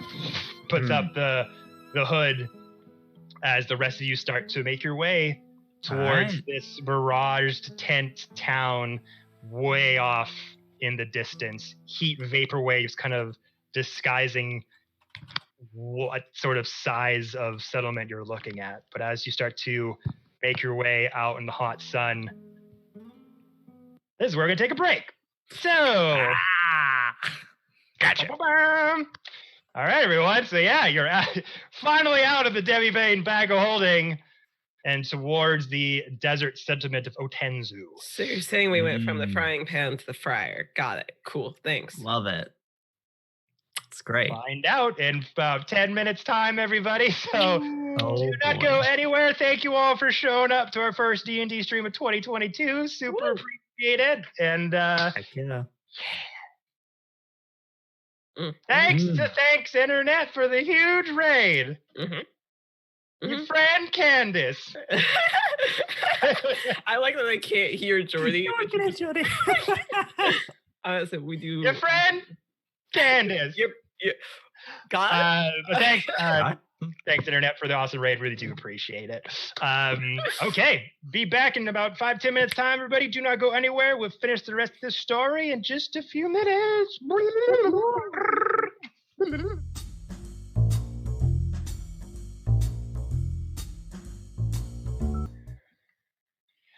And we're back, and with a costume change. Some of our awesome cast here decided to look the part for our awesome desert themed portion of the story we got going on here. So thank you guys for doing that. It's awesome. All right, we're not going to delay this any longer. Let us dive right on back into Beyond the Realms. So, with the 6 of you making your way towards this tent settlement off in the distance, the size of it being kind of hard to determine, the vapor waves of the heat just beating down on you, it almost makes this settlement look more like a mirage than anything else. And the intense heat is just getting to you. Sweat is just beating from all parts of your body. You're slowly just like taking off. Anyone who's wearing a coat, just slowly taking it off. Anyone's got like a sweater or a shirt, starting to like sort of unbutton, taking anything you can for material, ripping it off and like putting it around the bands of your foreheads to keep the heat from sweating down. Yes, Jade? I'm wearing a full suit of plate armor. You sure are. Joke, bud. You're I a need toaster you oven. to make me a Constitution saving throw, actually. Ah! Oh no! My toaster. It's broken. I'll just roll this one. Let's see how good it is. Okay, that's a 19. 19. So for you, weren't really sort of ready for the intense heat or the insanity of this environment. The heat is getting to you. Like your armor instantly just becomes a magnet for intense warmth. And your throat's getting a bit dry, sweat just beating down every orifice, and you're just having a bit of a harder time than others getting through these sort of desert wastelands. The town in front of you isn't like, days away or anything. It's just like a couple hours, but even just trudging through this intense heat, it's really, really getting to you. You're feeling just insanely parched. Your movement's just kind of going slow, a bit slower than the others, as everyone's trying to keep an eye on Sir Strange and trying to like keep the sun out of their purview so they don't overheat and cook literally in their own armor. Did you want to take any of the armor off, Sir Strange, or do you want to just keep that on? I'm gonna keep it on. I'm stubborn. Okay, in the second hour of travel, all of you roll me a Constitution saving throw, as none of you have proper clothing or anything to protect yourself from the elements thus far. 24. Boom. 18. 18. 15. 15. 8. 8. I'm a snake. You are a snake. And Jade. I rolled a nat 20 plus my 7, so 27. Ooh. I'm gonna have a nice tan after this. May I make a suggestion? Mm-hmm. I could just make it rain on us. That's just a thing. No. Okay. Beryl does always have create or destroy water handy. I do prefer steamed dumplings.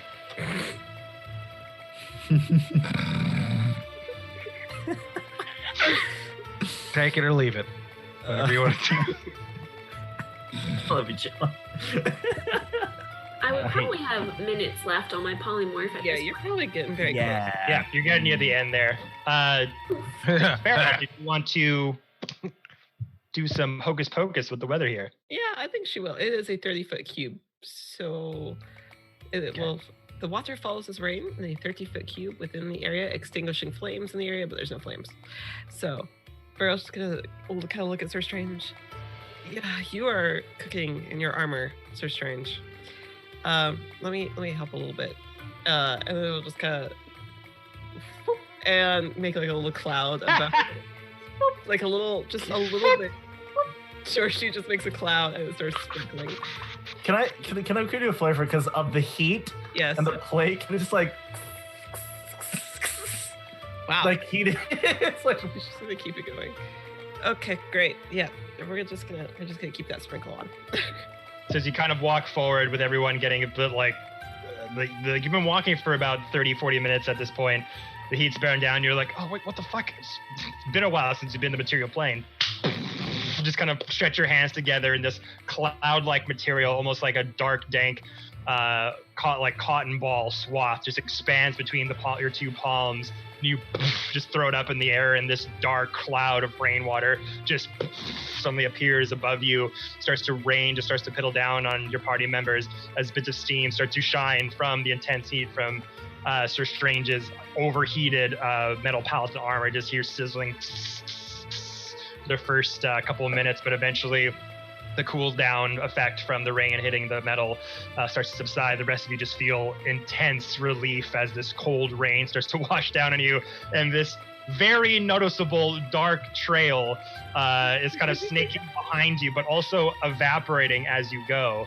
So you have kind of this dark sand trail coming up behind you, almost like a snake tail, as you make your way towards the tent city. Ramira. She's going to like make a little clock with her body and like use her tail to be like doot doot doot, like the time is running out. Ooh, you're right. So she's probably gonna go to someone who can actually carry her. I'm going to kind of like, Tarek. Someone help. Yeah. Can I put Ramira on you? She's about to turn back into Ramira and not a snake, and she's not great. Yeah. So Yeah. No, I can carry her it. on your shoulder. She puts she like cups your face as best as she can with her wings. Okay. Oh. She's gonna transform and then get suddenly heavy, so just be prepared for the. I'm ready. This whole time I'm like.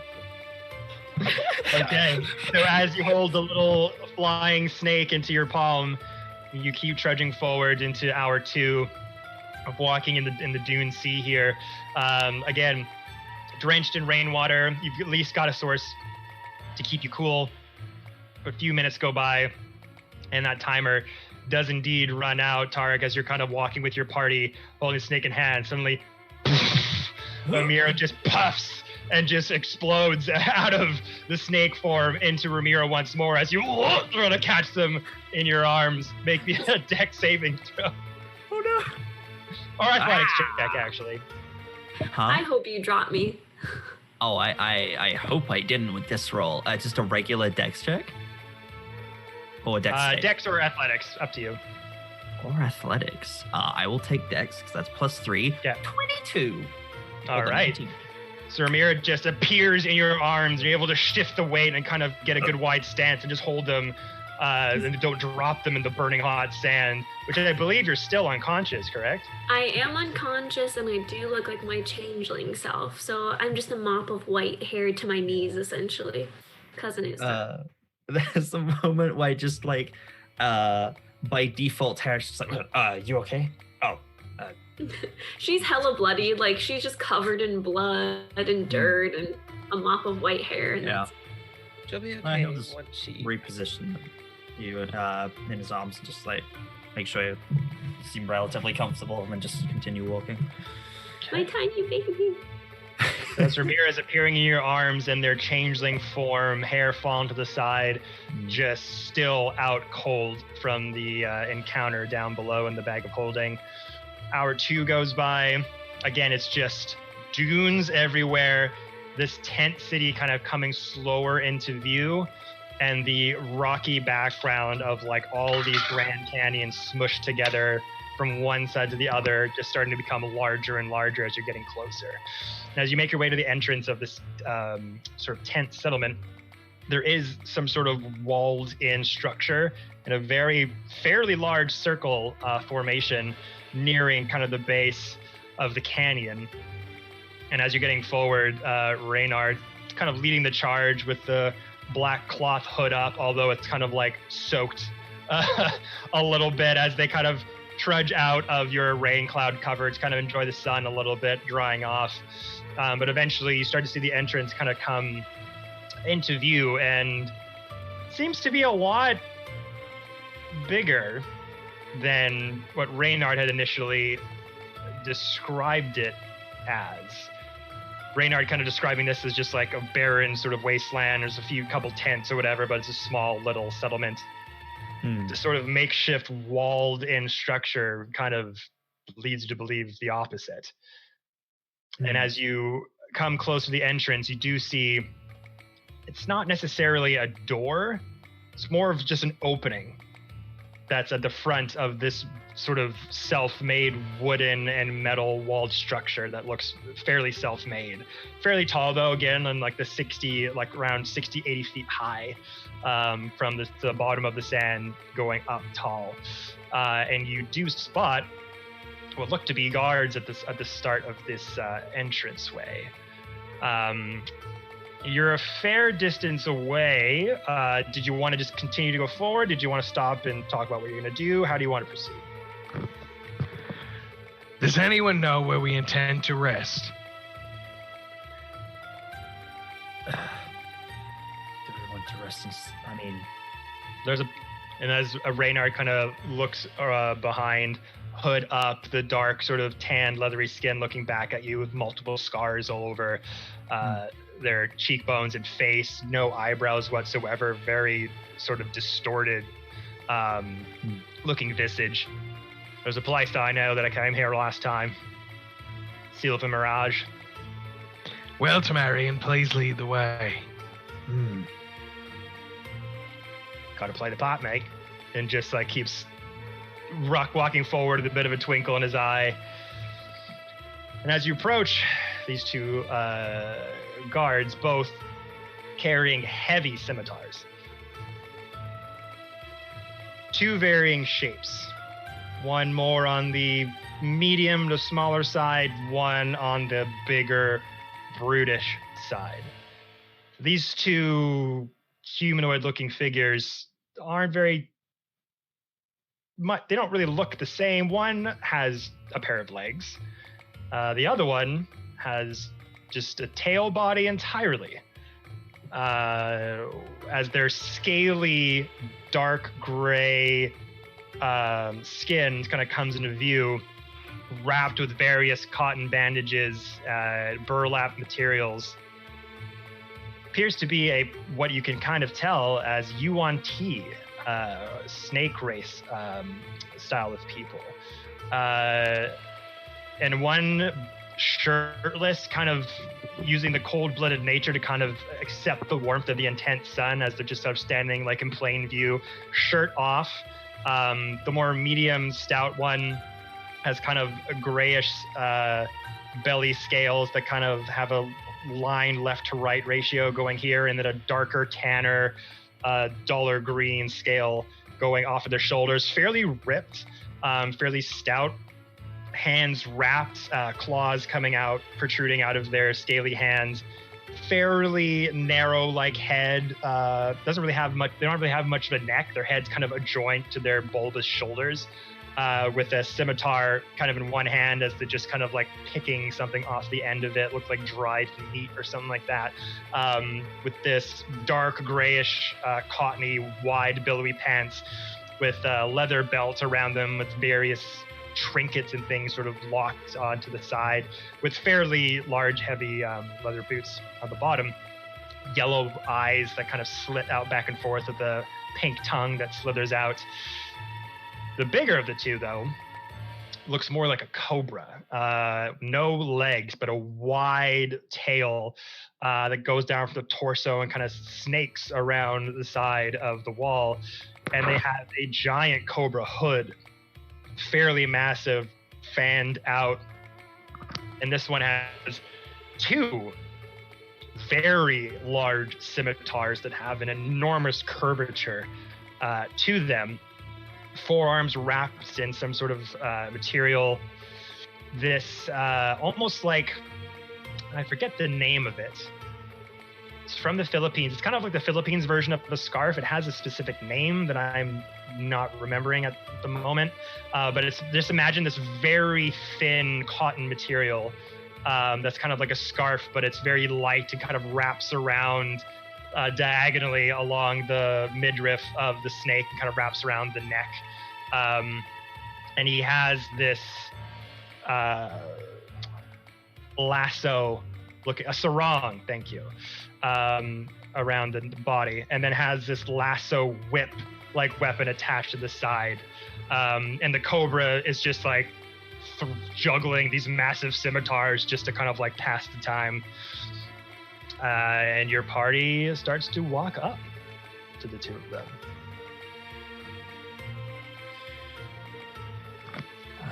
Who wants to take the lead here? Well, I take it Marion will be taking the lead. Hmm. Since he is so well familiar with this area, of course. Of course. Don't everyone get fucking out of salts and come out at once. You know, I guess I'll just take the goddamn charge in this Good, one. that's what we said. No, it's not. Be careful, there might be a little bit of a string around one of their pinky toes. Hmm. We can only hope. Starts to walk ahead of you towards these UNT guards of sorts. He's kind of leaving a gap. You're probably like 20 feet from that entrance as Tiberian, with this black cotton cloak and hood up, starts to just make his way forward. The bottom part of the cloak waft against the sand, kind of dragging behind him. Just to go up to the two UNT, and you see a conversation happening. Hard to kind of overhear what they're saying, but you can just hear and see him just like greeting them. A lot of hand gestures going on. Looks back over to the two of you, over to your group, and points over there. More hand gestures going on. UNT is kind of looking at the other big cobra, and we're just going back and forth. You see them kind of gesturing.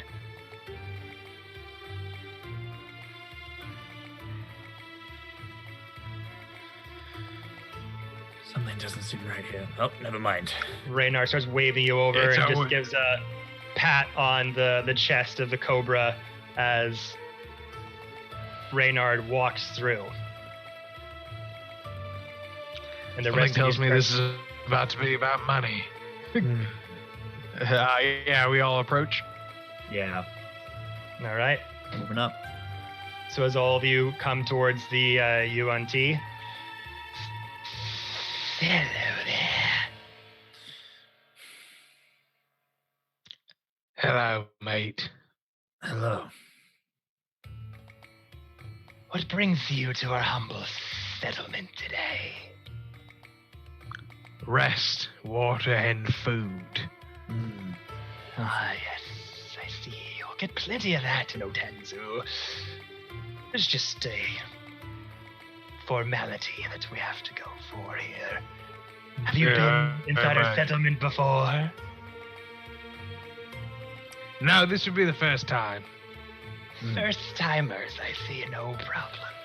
Just a simple exchange of sorts needs to take place before you could enter inside the foot of the Canyon of Souls. Just as a little bit of an insurance policy that no harm will come to you and no harm will come to us while you're inside the gates. You want money? Oh, no. No. Money. The big hooded, sort of bulky looking cobra just kind of chuckles to himself. No. We don't require money. Although it can go quite a long ways around here. We'd prefer something of a more interesting trade. Such as? We let you in to Otenzu, and you give us something in return. What sort of something? What you got on you?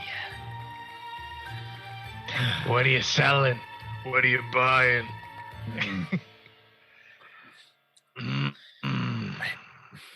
So, question, is it one item per person, or if an item is great value, it buys for everybody?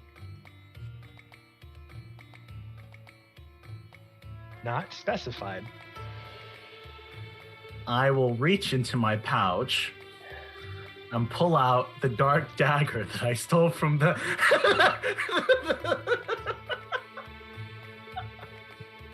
Okay. Okay. A dagger. That's all you have to give? Special dagger. Magical, even. Is that so? Yes. Also, but be careful. It's also quite poisonous too.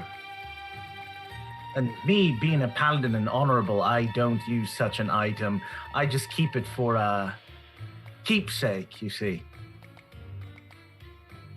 Keepsake.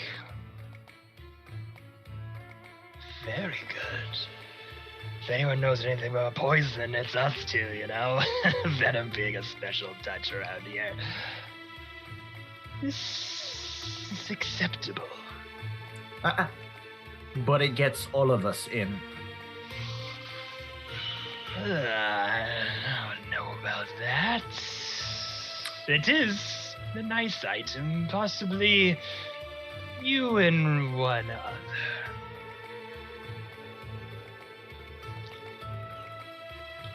Did I mention this dagger allows you to do the one thing that only Fey-touched people can do? Pray tell. I'm gonna demonstrate, because I have spell slots. Listen.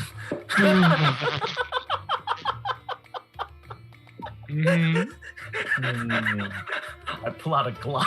I got it. Gun. I'm going to. You're a liar! May I demonstrate? Oh, please.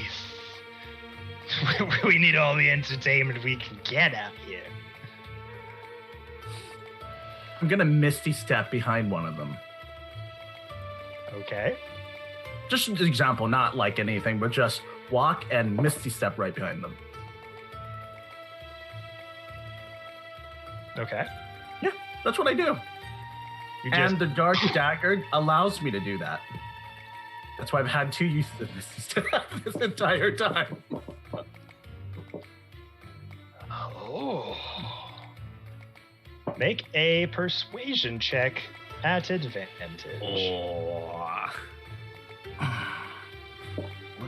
Where's mine? You got this, Jade, I believe. Don't say that. You're gonna jinx it. No, thank you though. I appreciate it. I'm just scared now because I'm talking tough shit. Don't believe in yourself. Believe in the me that believes in you. Okay.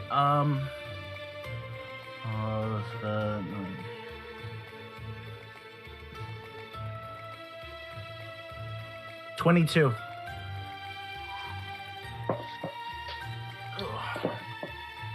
Yeah, and so you have the dagger, Misty step in front of them, just in an instant flash, and they just look behind you. The big, brutish cobra just standing there going, thumbs up, and the more stout one's like, neat trick indeed. I think Daramon will be pleased with this exchange. All right, how about this? You and 2 other people may come into the humble protection of Daramond Eofel.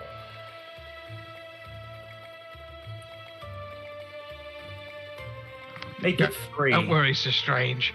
I've been saving for a particular moment. Oh yeah, that's why we have 3. I'm not telling you this. I'm telling you, like, out of character. Yeah, 3. I know you have it. Yeah, make it 3.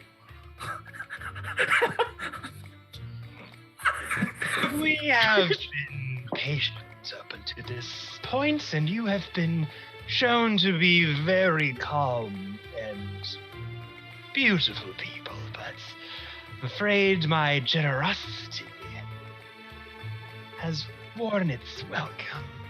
You, my friend, may bring 2 of your compatriots here inside. The other 2 will have to pay homage to Daramond. I'll look back at the crew. I'll look at Fiend. You got this? I have it. Don't worry, my friend. Take Tarek and Pharaoh with you. I'll take Tarek and Ramiro with you. I was about to say. Okay. Right. I'll get Farrell and I in. All right. Sure.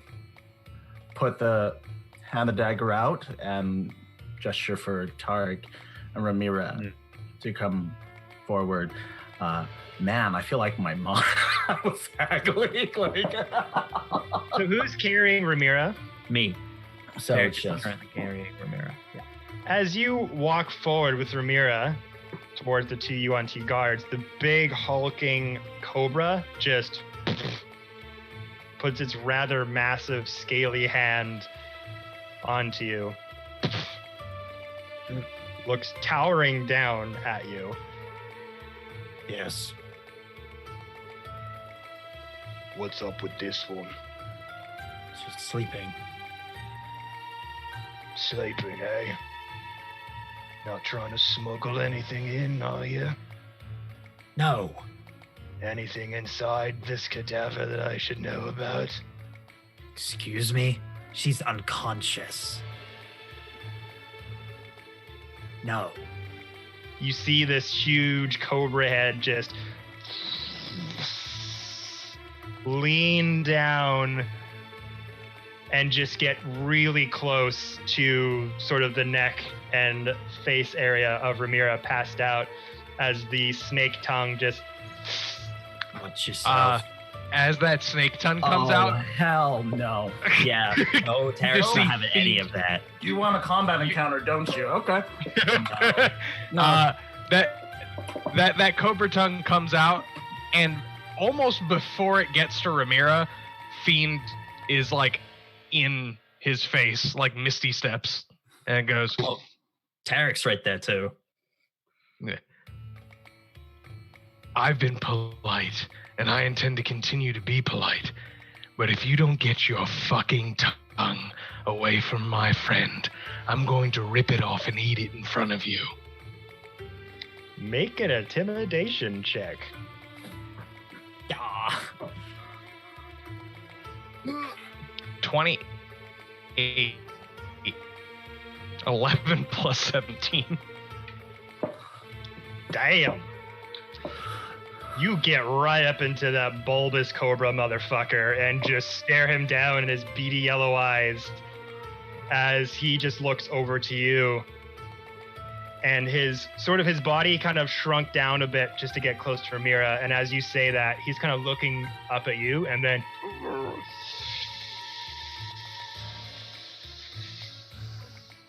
his body just kind of elongates and sort of starts to tower over you as you're looking up, as the more stout of the two says, Hey, settle down, everyone, settle down. My friend here's a bit particular of how he susses out lies and that such. The tongue of the UNT is not disrespect. It is simply a way of determining if someone is alive or dead. No harm, friend. No harm. She is alive. Just perhaps warning next time. That is the case. That Apologies. truly is the case. Or just fucking count. 3 people. 2 people. I have the dagger and I'm rattling it, and there's like, you can hear it in the scabbard, like. looks over to Fiend and Tarek. So,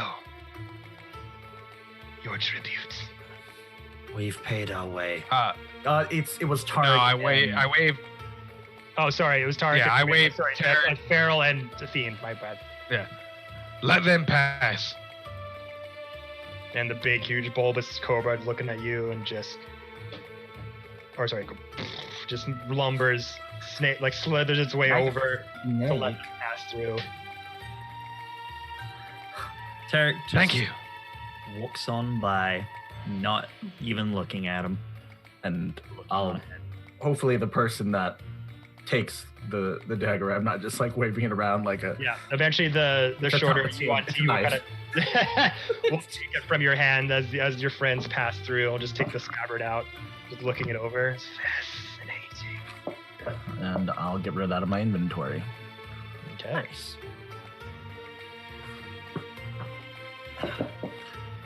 Well, friends, looks over to Feral and Fiend. I like to make an impression, for we are very important people. Can you explain to me this leader you have in Otanzu? What to say? Daramond is the savior of this town, the person that keeps the wheels going and allows the people to thrive and to find community. When the rains need to fall, he lets it, allows it to fall. When the winds need to be stopped, the winds quell and quake in Daramond's presence.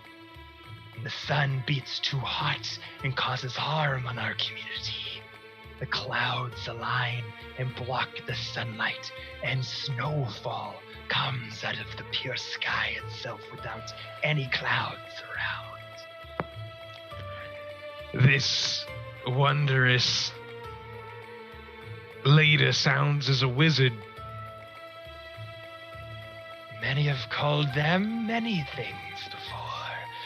There have been many people over the sands of time that have taken over Otanzu and claimed leadership, but none quite so gregarious as Daramond. Before Daramond, this was just a couple tents, people scavenging for scraps, trying to get what they can out of travelers who had big eyes and little stomachs going into the canyons and never to be seen again. But under Daramond, this place, this hidden oasis continues to thrive and grow. And it's because of mutual respect that it continues to do so. And we just want you to share in our ritual. I share in your ritual. I'll give you an item one of a kind, an item that can never be obtained again, lest you go back in the past. But this must guarantee me a meeting with Daramond. Well, this would have to be some particularly interesting gadget you have for that to happen, friend. Fiend takes out a tooth, a rather large tooth. Says, "This is the last remaining piece of the stars that surrounded the Feywild. Oh. There are no more stars in the sky. And the tooth of the giant snake that overseed them could be yours. I imagine it probably has some sort of warm place in your heart. Or at least it could." That's quite a tall tale. And how would I know that this is what you claim it to be? Have you He gone gets to real the close. Feywild lately, big fella? Don't you have special tongues?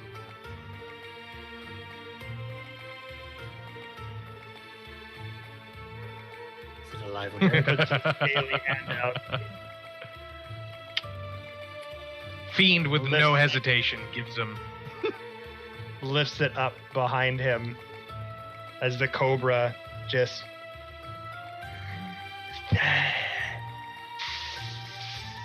small, slender, forked tongue kind of lashing it, wrapping it around, almost just getting a taste for its history, its importance, its strangeness, its etherealness, its otherworldliness.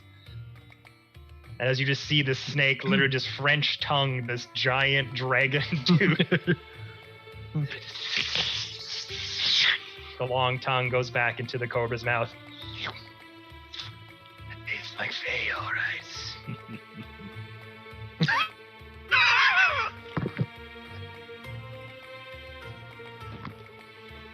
Jade, how are you so fast on the draw? Always quick buy just for evidence purposes. Eat a black beta? So yeah, the hulking cobra-like figure, after swirling the dragon tooth around with its forked tongue, goes back to the mouth and says, "That tastes like Fae, all right. It's different. Very strange, powerful magic.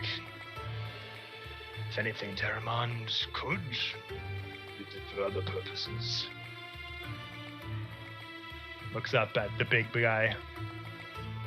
"You wouldn't have perchance stabbed anyone with it anytime soon?" Unfortunately, no. Straight from the creature's mouth to my bag. I don't stab. I disintegrate. You'll be in good company inside these walls, friend. Make a persuasion check at advantage. Woo! Oh, damn! 30. 11 plus 19. As you took that fang out, this sort of glittery aura accompanied it. It wasn't just a simple, just giant dragon's tooth. Like if you look at the calcium bone closer, it has this ingrained, crystallized coloration that kind of emulsifies it in the calcium bone-like structure. It definitely has its own magical presence towards it. It's from another world, still beaming with that sort of Feywild magic that it was accustomed to, coming from whatever that creature was meant to be. And this cobra can sense that. All right. As the short, stout UNT kind of looks feral up and down. You're not my type.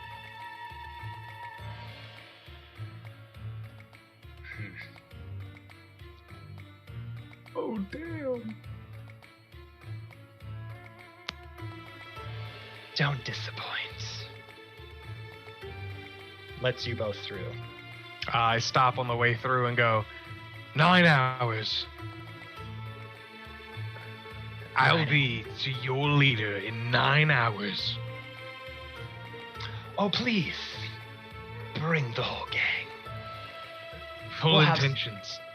We'll have someone to fetch for you. Thank you. Upon announcement, we are the Frostbreakers. Please don't forget that. The Frost Breakers. Yes. Cool name. As Funny. you walk by the two UNT, you enter into the tent settlement known as Untanzu, and this place is not as desolate as Reynard made it seem. You see a sort of sea of multicolored tents around this sort of horseshoe-shaped walled-in structure that kind of careens itself into the base of the Canyon of Lost Souls. And the tents are all multicolored. Some are like a tan brown, some are dark green, some are red, light blue, and you can see various people walking in and out. All these tents are either, some of them look like maybe like a home sort of section of the town where people are sleeping, bedrolls, food and that kind of thing. Some look like little shops selling various trinkets, potions, items of that make. Some selling things to get more acclimatized to the desert. You got goggles. You have tents that look like they were made of some sort of animal hide, but look kind of strange to you. There's not like simple fur, but like some made of lizard skin, other kind of cold-blooded animals that are more situated to the harsh heat environment. And as you look sort of more into town, there's kind of this U-shaped city of tents surrounding this larger circle with 4 bigger buildings that are surrounding this what looks like a circular construction yard of various cranes and wooden cranks and turns and things like that in a hole that's kind of deep-seated into the ground. But you do see 4 various buildings. One that's kind of more like a canopy that looks like it has more harder substance laid into the sand with a foundation around it, some sort of canvas tent with some sort of harder roof. Then there's 3 other buildings that are look more like buildings. They're more like made of wood, harder structure with actual roof paneling, things like that. One has a red roof, one has a blue roof, one has a tan roof, and the sort of canopy that's inlaid with canvas has a white roof. So that can give you kind of a little bit of description as to referencing those buildings there. As you walk through Otanzu, you see a lot of people are cloaked for various reasons, wearing all types of garb meant for the sand dune life here. People with large, loose fit clothing with lots of rags and pouches and belts kind of beating off of their sides, and various boots, some made of leather, some made of a more hide cotton that looked like a mixture between cotton material and like leather skin, hide, animal skin, and things like that nature. Some wearing hoods, some wearing hoods and masks to cover their mouth and nose from the sand. Some just have their head just exposed with just like a long brim hat that kind of goes around in a circular motion to get shade from the sun. A lot of commotion, a lot of people speaking languages of all types around here. Some of the Yuan Ti you kind of notice walking through as well, all with varied scimitars, various garbs around them. That cobra seems to be the only one of that build that you've seen. The rest are more of a smaller stature. And again, people with various colorations of cloaks. Some are black, some are white, orange, all various makes, some more elegant, some more down and dirty street rat level. Yeah, so as you're kind of going through, seeing this new community of people in this hidden sort of settlement, what would you all like to do? It's important that we get Farrell and Ramiro a rest. Yes. I tell you what, locate Tamarian, get everyone settled in.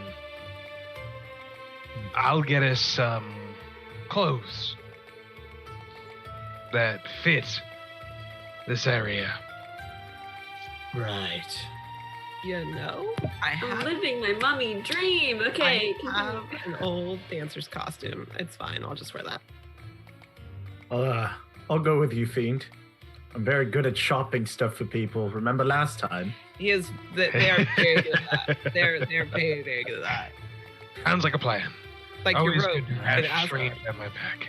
Yeah, that robe that we bought you in Asgard. That was incredible. Like Yes, the one with the 4-foot really- sleeves. Yeah, they were great. I mean, you always are hiding something up your sleeve, so it made sense. Okay. I've got my old dancer's outfit, so I stole that from the bards, so I'll wear that. Right. Separate. Sha. Sorry, in my case, clank, clank, clank. Clang, Clang, clang, clang. Yeah, you need something else. All right. The nice thing Okay, is, so I still have this alchemist jug. Oh my god. So we do have infinite water and infinite booze and infinite honey. Great. So let's describe who is going where. You're currently going down the central pathway that's been cleared. Imagine a busy market like in Thailand kind of thing. Like there's a central path going sort of swasting itself through the commotion, but there's clearly like a left side of the market and tents, and there's a right side. And then there's 3 sort of bigger buildings at the end of this vast marketplace surrounding this circular construction site of sorts. So we got Tarek holding Ramira unconscious. Yep. We've got Pharaoh, we've got Sir Strange and Fiend. Let's go around and just tell me what it is you're trying to look for and who's going with who. Let's start with that.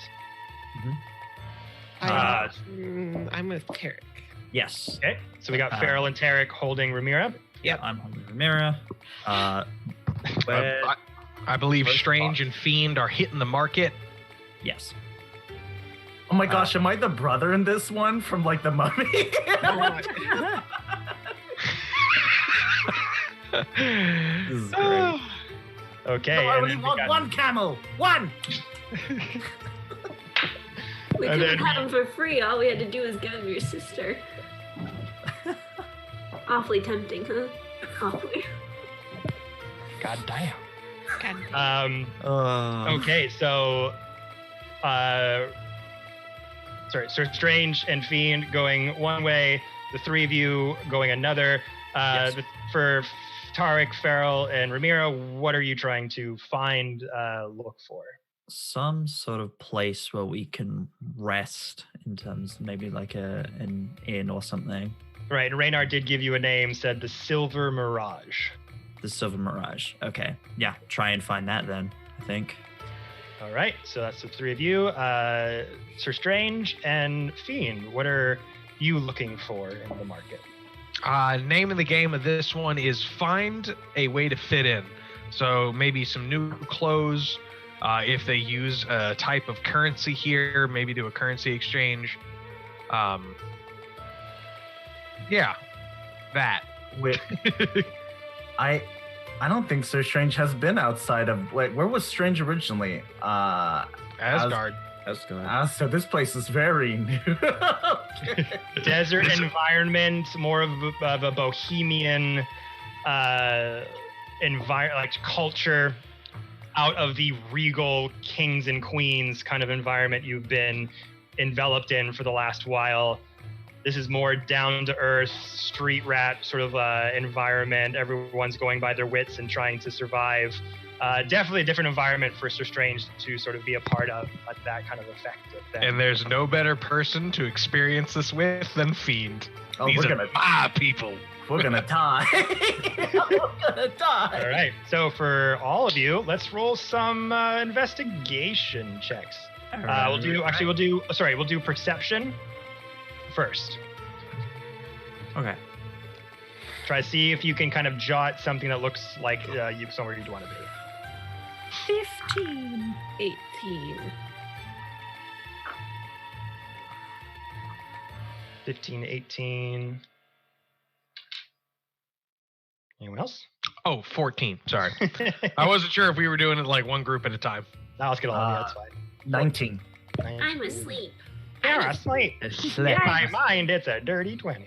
All right. So with Farrell and Tarek kind of starting to split off from Fiend and Sir Strange, looking for the Silver Mirage.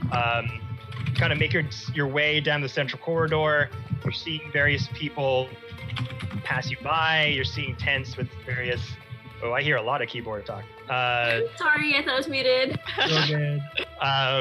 You hear or you see just various people running around.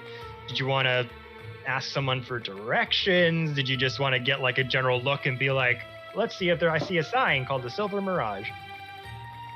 I mean, How do we want to try and find this place? yeah, I think that would probably be the wisest. Yeah. Because, Ramiro needs some actual rest. You do too. I'm fine. And then I'm trudging forward. All right. Okay, so you kind of go down the central. You go down the central causeway, not really asking anyone for any directions. You go forward, so you kind of reach the end where those bigger buildings are, and eventually from those three buildings, who have various sort of colored roofs and details to them, the one with the tanned roof does have a silver door, sort of up the stairs on the second balcony there, and does say the Silver Mirage atop of it. This looks like the place. Yeah, it does. Ugh. Want to take the lead on this one? Okay. Mira? Yeah, that's probably a good idea. Yeah. And I will walk in the front door. I will follow close behind. Mira in my arms. Schmabbean. Schma sleepy bean. Schma sleepy bean. You slept.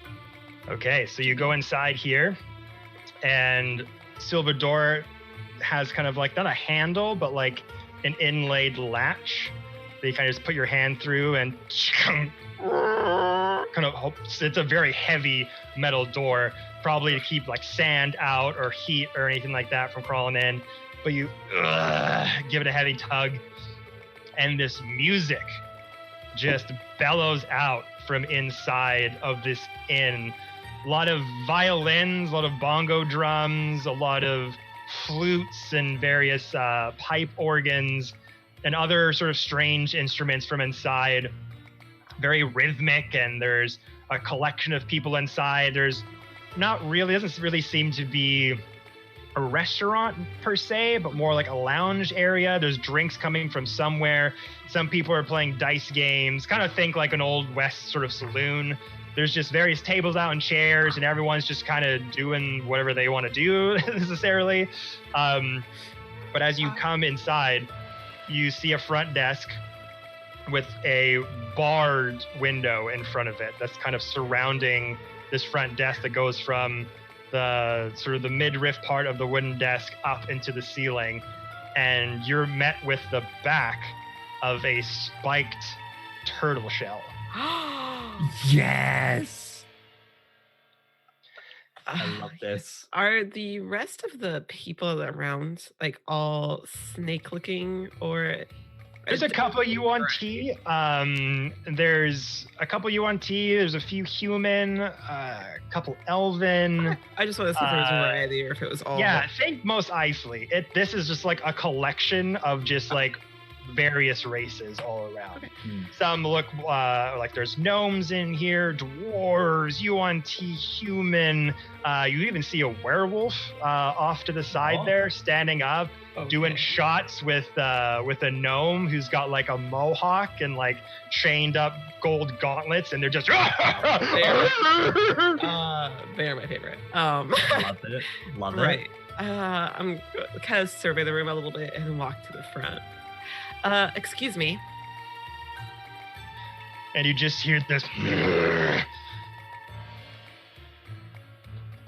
And this snapping spiked turtle with a giant back with just these bone-like protrudings coming out of them, kind of swirl around. And you see this smock kind of tied up on the back of their, not to the back of their neck, but to the back of one of their one of the horns kind of coming off from their spiked turtle shell. Sort of behind them, it's this decrepit sort of old workmanship smock that's like leather in the front, has a lot of scrapes and bruises all over it. But they have like a snapping turtle like complexity. Their beak is very jagged and pointy. Their talons around their stubby arms are fairly sharp and protrude. You see a lot of like, from any part of their body, from the armament from their turtle-like visage, you see a lot of chunks out of it, some scarring. Looks like this dude has seen a lot of action. Kind of has like a yellowish tint of a coloration around the chest area. The various turtle-like visage, dark greens, sort of offset by some whites and yellows and oranges. But their eyebrows are kind of spiked and like rock-like, as they have these small little beady eyes that have a kind of a light blue sort of coloration in the irises. They're fairly piercing.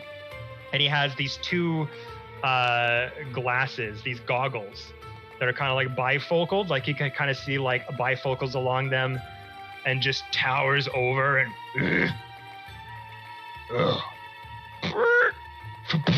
goes to the top of their head. And you see the snapping of the goggles kind of make their neck kind of sink into their turtle-like body. I gotta watch that there. Right. Hi there.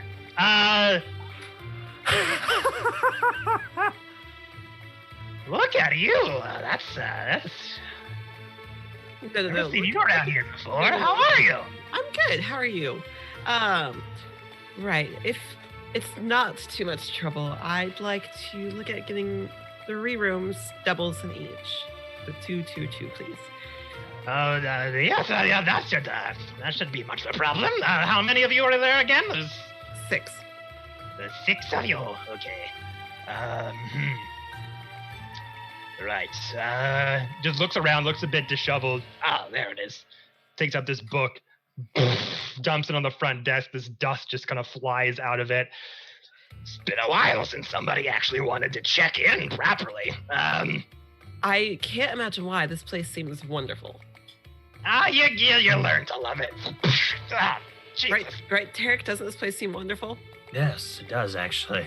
Tarek doesn't seem to be lying. He's like Of course genuinely it's not. like, okay, this seems like a good place. This is fine. Most of the Been time, lost in people some just really good. fight for rooms, and that's pretty good for us. But gold and booking works too, I guess. And we'd like to do that. out of the goggles that he's wearing, kind of takes one round part of it and goes, kind of turns it, and then like a little telescope lens kind of I love pokes it. I out love of it it. so much. Yes, I love this guy. I was like, best Comes favorite NPC. Yep. Right, I'm sorry, I didn't catch your name. You're just so welcoming. Hmm? Your name? Otunga. Tonga. Otunga. Oh, Tonga. Right. Tonga for short. Otunga if you want like the whole thing. I like the whole thing. Your Okay. friends call you Tonga. Only my good ones do. Ah, I like this guy. I am not surprised, Eric. Ah, All right. Let's see. Go upstairs on the right. Yeah, I got 2 rooms. 2? Up at the top, kind of on the westward part of the building on the 2nd floor. Okay. Be 2 of them together. Yeah. It's gonna be.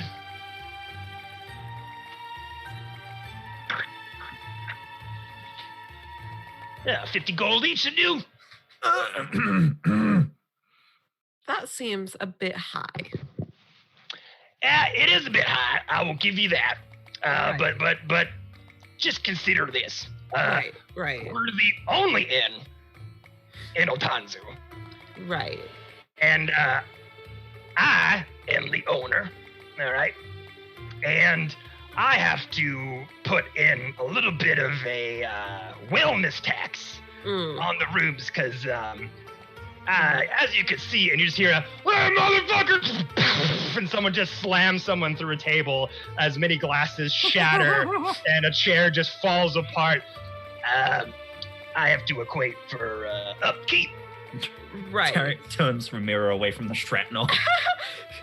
Right. Of that, I do understand. However, I did ask for 3 rooms. So are you saying there's only 2, or?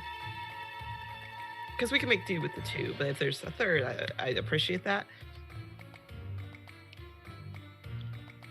Hey, Lars! And this dwarf that's being pummeled by the werewolf currently is getting smashed in the face on the ground. Hey, Lars, you gonna use that room tonight, or are you sleeping somewhere else? Fuck you, Otunga! Headbutts the werewolf as they fall back. He's like, I don't think he's gonna be sleeping there tonight. Lars seems a little busy. Yeah. Okay, but I'm also confused as to why we are paying for their damages when we weren't intending on getting into fights. At least not in here. I mean, if you don't get in a fight, that'd be the first, to be honest. but we got to apply for the damage that's done here on a daily basis, so there's a bit of a tax on that. Daramond, he has a tax as well. So we got to pay him, and then we got to pay some damage in here. You know how it goes, much right? is he taxing you? That doesn't seem very, I don't know, very fair of him. I mean, you are the only inn, like you said. I'm just curious as to how much you're paying for that. I don't really think you need to know that, quite frankly. Okay, I was just curious. Not from around here, so I want to make sure I understand how things work. Yeah, clearly. Looks you up and down and looks up like all of your garbs and everything. Like, You stick out like a sore fucking thumb. We'll get that handled, but that's fine. Okay, all right, here you go. So you said 50 per room, yes? Mm-hmm. That's fine, I suppose. Thinking about it, we might actually get in some fights. What do you think, Tarek? Fiend in here? Maybe. Oh, Maybe. Fiend would have a field day in here. That's why. Okay, all right. So I mean, it'll I mean, I make might. it more likable, that's for sure. There's if you want to do it for money, I mean, there is some fighting pits around here too. If you want to get into, of course, there's. I will make sure to bring Interesting. it up to him. yeah. Well, we gotta keep ourselves entertained, you know. And I right. mean, I can Like see to the look keep on the Fiend's people- face from here. I bet you he is just chomping at the bit to be back in the ring. These Oh. 2 nickels. Right. All right. Here's your 150, and I'll slide it across the table. his ginormous sort of spiked turtle hands just Out of my inventory. kind of claw on the old wood as like slivers kind of bundle out and spin as he kind of takes it. Thank you very kindly. Thank you very kindly. You're welcome. That's like 1,000th of the gold that I. Farrell's packing quite a bit at the moment, so that's why she's like, Yeah. oh, it's fine. Keys? I'll lead you through the cacophony. If that's all right with you. Great. Okay. All right. This kind of bolt Right. snapping turtle comes up from his front desk, puts in a key on the inside, opens up the the gated door, goes back. Move out of the fucking way, you heathens! And just sort of shoulders one over the cracked table and falls over. Sorry, you gotta show them who's boss sometimes, you know? No, I mean, you're right. I can't argue with that.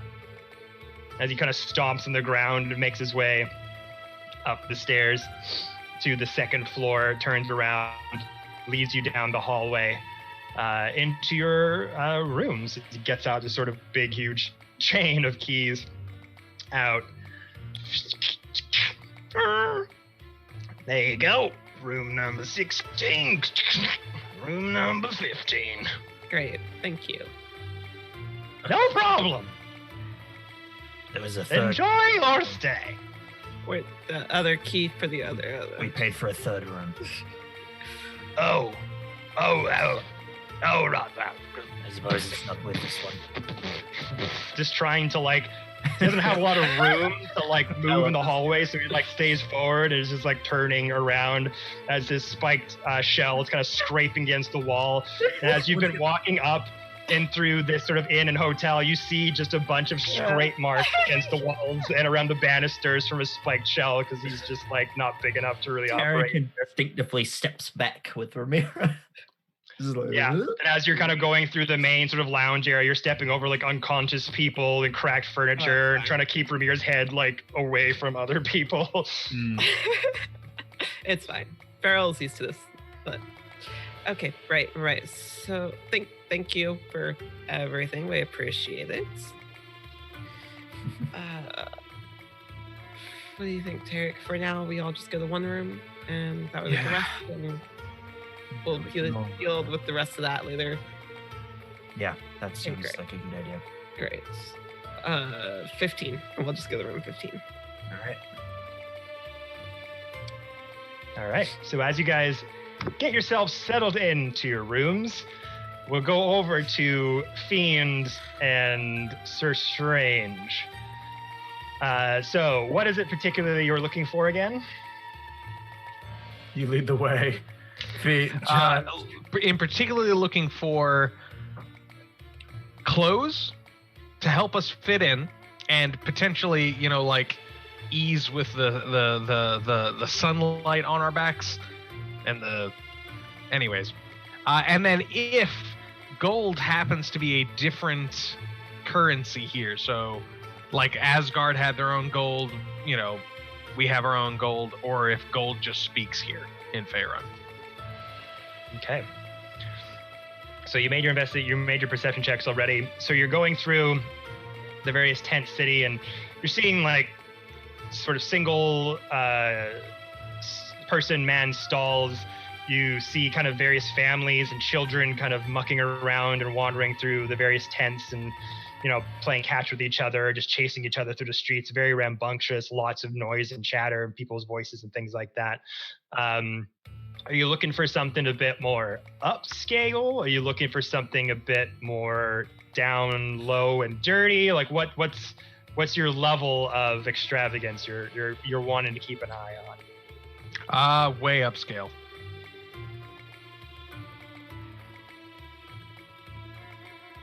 Way upscale. Okay. Yeah. So as you're kind of wandering about, kind of going through some food stalls and various little item shops that are set up, you do start to make your way into sort of the textiles district, if there was one. You see various clothings on racks outside of pitched tents, sort of in the sand. Some very basic, just like sort of cotton, like very roomy, flowy pants, and like a sort of cloak coat that you could put over with a hood up to protect from the sun. But you said you're looking for something really, really fancy and really, really good. And as you are kind of making your way through this tent city, catch the eye of a very fairly big, lumbering, towering individual. This person has a fairly regal looking outfit on. How to describe this? So heavy material, canvas sort of material. This sort of big red hood covering sort of the back of their head. It comes down around their clavicle and neck. This red design that kind of comes down to the middle of their chest with two sort of gold-like pins that are adorning on the chest here. Gold filigree outlining the inside of this rouge material. This big sort of cummerbund wrapping around their midriff as the red material kind of flows down long, kind of past their knees, and the rest of their canvas material is like dark sort of black sleeves with this light blue material that is kind of pillowy, like knit almost. And the bottom part kind of capes and drapes down below the cummerbund, and they've got loose pants and these sort of cotton canvas boots on that are kind of made for going into walking in the sand. And the red cape kind of flows down near their ankles, and he's holding a staff, and kind of just sees the two of you just kind of clearly looking like you haven't been, unless you were trying to act like you've been here before. You're trying to give like a sense that like, oh, we're just one of the gang, or you kind of just like, whoa, this is like you're just looking around and yeah, strange. I don't believe we're in Kansas anymore. I don't. This isn't. I haven't been here before. I'm gonna keep it hushed. I've honestly never been here before, and well, it's not like Asgard or where I'm from. I'm actually quite happy to not be in the Feywild anymore. Yeah, I do believe that we go from one extreme, though, to another. It's like being in a frying pan and jumping into a fire. So, what angle do you think we should play here? Fiend, I look, okay, you're the one who was raised in the streets. Me, on the other hand, I'll be honest, I don't know this perspective. Your guess, better than mine. I tell you what, if we act as though we've never been here before, they'll attempt to take advantage of us. That puts them on a back foot. You see, I have a way with words. I tell you what here. If they come at us as though we have no idea what we're doing, because we haven't been here before, All yes, right. I will attempt to swindle them out of whatever goods they have for a tiny price, or I will threaten them and take their goods for my own. I think we'll do the swindling part. Yeah. Swindling part? Yeah. Right. Okay. So how do you want to do this? What kind of bit do you want to do? What kind of? Ignorant prince from another country. That's like me every other day, though. Right. So I think we should just lead into your strengths. Okay. So okay. Do I look the part? I do look like Yes. fun. Okay, cool. All right. Eager just puffs out their chest. There we are, and I'll just do this, and lifts up Sir Strange's cape over there, or cloak. All right. And you look left, Wait, and don't look mind right. Okay. So you're giving off this delicate, regal, pompous-looking demeanor, if I am okay to say that. Yes. Doing that. I am. I gotta make some rolls because you guys are not being very discreet at all right now.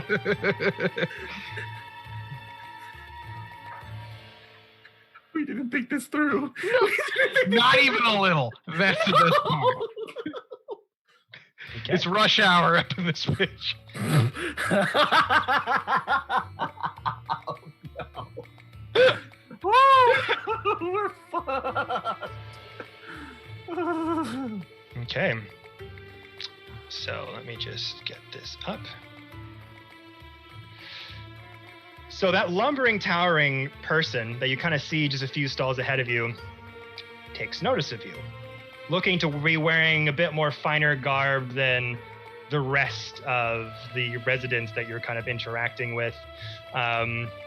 Looking for more finer things. You're seeing things like, this is kind of simple, just like a few plain colored cloaks, pants, cotton-based boots made with like sort of hide leather material, that kind of thing.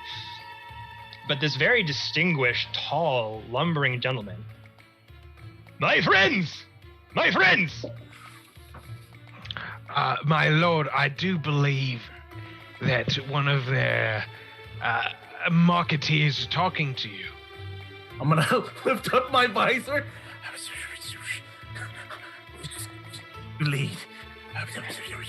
I drop the cloak and walk in front, kind of like an emissary to King Xerxes, Oh, and just approach.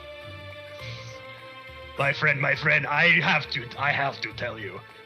Someone who can wear that much heavy metal out here in the sun desert must be praised. You are exquisite. How are you even alive in there? The prince will speak through me, the emissary. Oh, my apologies. And this lumbering person takes back the hood and revealing gray whitish skin, various tattoo markings along their bald scalp, inlaid in various diagonal directions, up in their forehead, up in the temple, and a big, fairly large brow and deep-setted beard, revealing themselves to be a Goliath. My friends, I'm very terribly sorry. Emissary, is it? Yes. Emissary. And who are you representing over there? I represent the God Prince of the Fae. I'm still in character. Sorry, I had to break character for a moment. I just see the helmet shaking.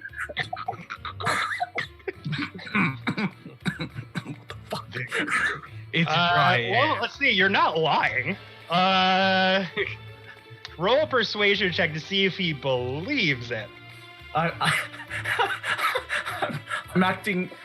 Kevin, I'm just acting gayer than I normally do, so it's just like 11 plus 11, 22. 22. Looks over to you, looks over at Sir Strange, just like in this head-to-toe set metal paladin armor, trying to give the visage that they aren't paying any attention to what Fiend's setting, but inside, just slowly dying. And you say this, and this Goliath looks over to you. Come again, friend? The lost prince of the Feywild. Fiend's not breaking eye contact as though he is unimpressed. Yes. Oh my God. Have you never heard? I have heard stories of the These Feywild. For stories sure, that we've you've got heard a clearly couple- haven't impressed you. Well, I'm not very familiar with the Feywild as you. No, might- you only share namesake in Fey Run. My apologies. I am not meaning to upset you, emissary. Maybe we should find another stall. No, wait, no, come. I apologize for my ignorance. Here, you look like you are people of means, that you deserve only the finest and freshest materials while you're here in our humble little desert town. Are you here to explore the canyons of lost souls? The prince's business here reaches far beyond even my own understanding. Roll deception.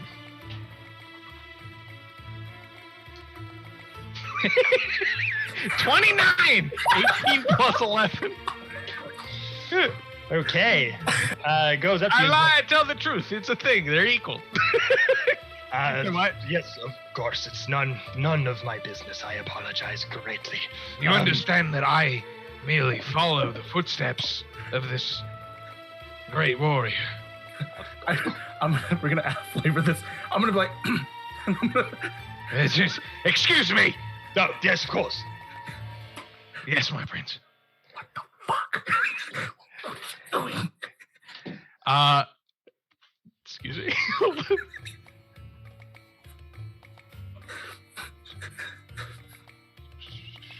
Okay. Do you speak Infernal? I know I speak Sylvan. Okay. Well, that's useless to me. No. I told them other language. I speak Sylvan, Primordial, and Elvish. Do you speak anything else? I speak Thieves' Cant. So you say, what the fuck? And I go, the fuck what? And turn back around. The prince is willing to hear what you have to say. Mind you, we have a meeting in the morning, and we cannot look out of place. Of course, yes. Let me show you what I have for you. Emissary and crown prince of the Fae. My apologies once again.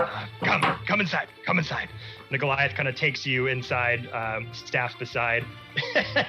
Exactly like that, with full metal paladin armor, wafting inside of your giant helmet that has just the tiniest visor.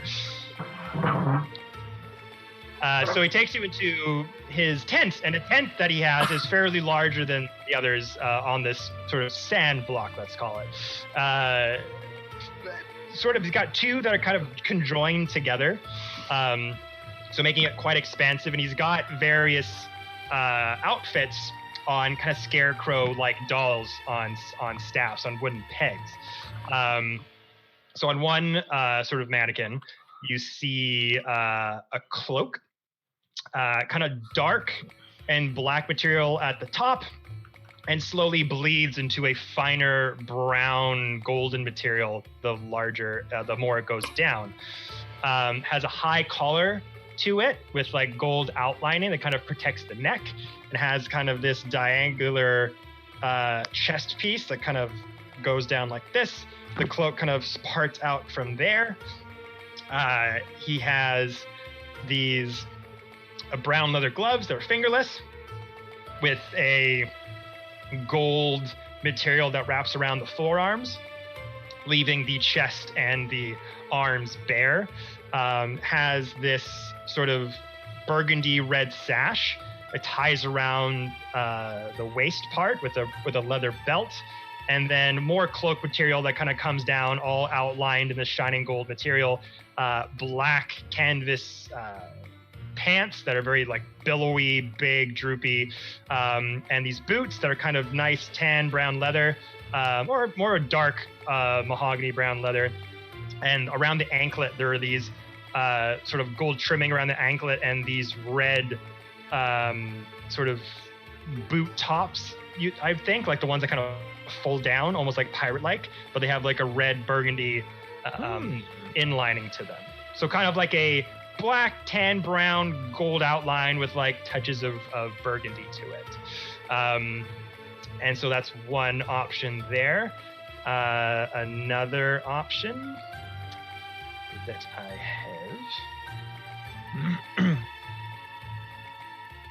have. This one, all black, head to toe. Looks more roguish. Completely envelops like the top of your head, has sort of a mask for your face to keep the sand out, just a little port for your eyes. And this is more like not black, but like a dark navy blue that just billows down head to toe. Very long, trying to think. So it's not like long wavy material, not like a gi necessarily, but like a cross between like a gi and a cloak that just panels down to one side, billows down into this almost dress-like material that flows down past the knees and has like a silver outlining, high boots that go like up to the knee, and dark leather gauntlets and hand material, and this sort of gunner belt that goes along the top that look like slits for like knives and daggers and things like that, and a belt that has many pouches for various weapons and things of that nature. And then the third option, two more options. So this one is the most ostentatious out of the ones you've seen. Sort of a white hood that kind of tapers the entire head and kind of droops down here with a bit of a gold trim at the bottom. This coat that looks particularly fashionable has like this gold velvet material on the outside, sort of a tan gold material, inlined with this dark navy blue inlining that's kind of padded and quilted on the inside, and has like various filigree and designs kind of tapering off the sides. Sort of bigger hooded sleeves that have little spikes coming out of it, and kind of tassels that droop down, almost like a trench coat sort of style. Again, various belts. This one comes with a large sort of side bag that has this sort of looks like it's like a local design, dark burned orange with a gold outlining with tassels hanging off the sides and various designs kind of crisscrossing at the bottom. Dark brown billowy pants, and these slender, almost like dress shoes that kind of close around the ankles and have little spikes at the ends of them as well.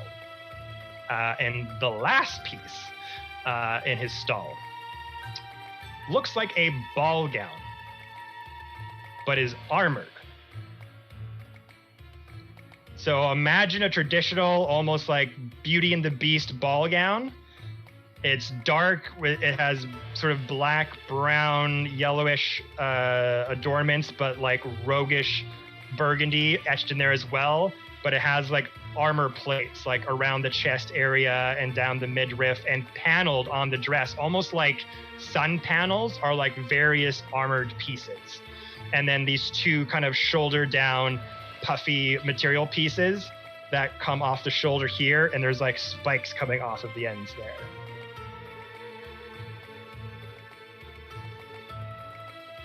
And so he shows you all that and goes, "Now is this more to your liking?" I turn immediately and grab the chest plate of Sir Strange. I go, "Turn and walk away." No, my prince! No, please. What's happening? Do you not like my wares? I Please. didn't upset you. My prince, these wares do seem fairly decent. Would you not care to take maybe a second look?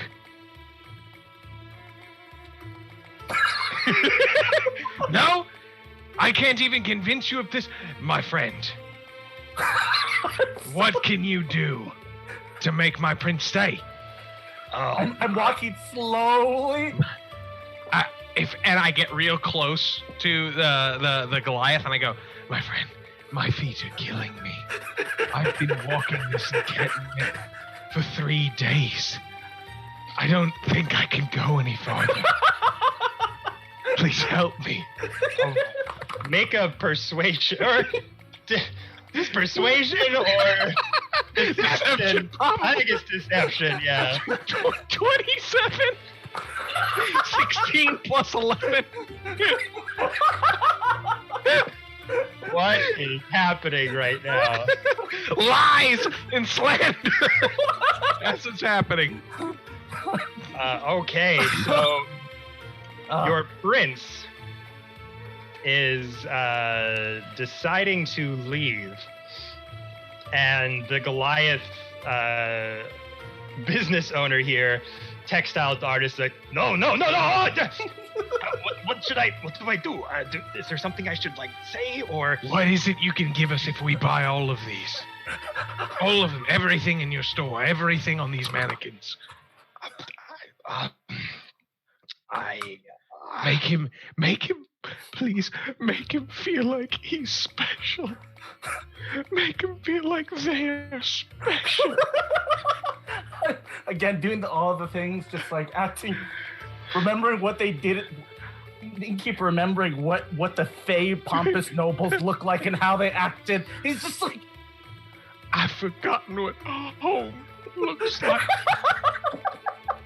I just want to go home. I'm gonna break character real quick in the corner. Hold on. Just hold on. You say you're going to buy everything? Everything? And price is not the price doesn't matter. It may.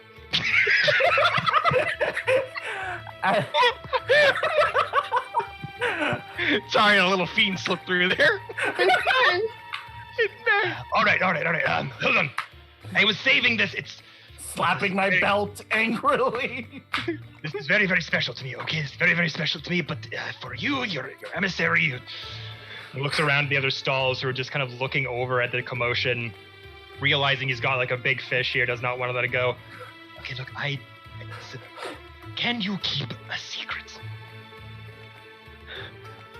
No. Okay, just know that if this gets out to my neighbors, I will never hear the end of it. I beg of you, please. I will do you. I'll give you a gift, a gift to your lost prince of the Fae. It's something that's very, very personal and valuable to me. I will turn slightly.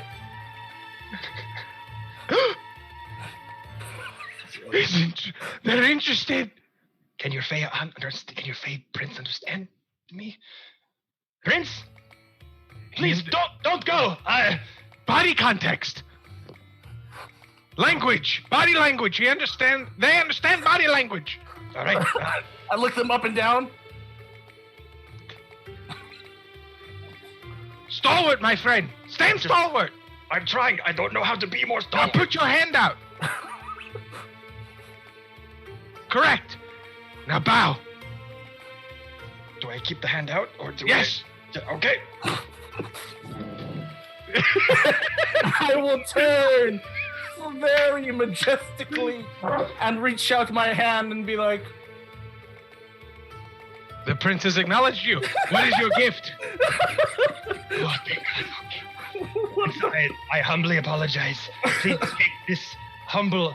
I was saving it for Deramond, but I can pay him double next time. Deramond is who we are meeting tomorrow morning. Oh, well, maybe you could put in a good word for me with your Fae prince. He reaches into his sort of front pocket and his cloak, sort of on the inside, pulls out this small little bag, and as a small little pouch comes out, this dust kind of falls out of his pocket, much like sand, but this has a silver and royal blue tint to it, kind of like a glittery dust of sorts. Now, I use this because this is very personal for me. The food around here is not the best, and I have to make it somewhat more agreeable for my delicate indigestion. But for you, for your prince, for buying out all my wares, I gift this to you. What is it? Magical seasoning. Magical seasoning. You take me a fool? I have prestidigitation. I can change the flavor of food at a whim. No, this is a bit more of a unique sort of powder. Have you ever heard of the dust of deliciousness? Explain it to me. You make me excited, which I can make the prince excited.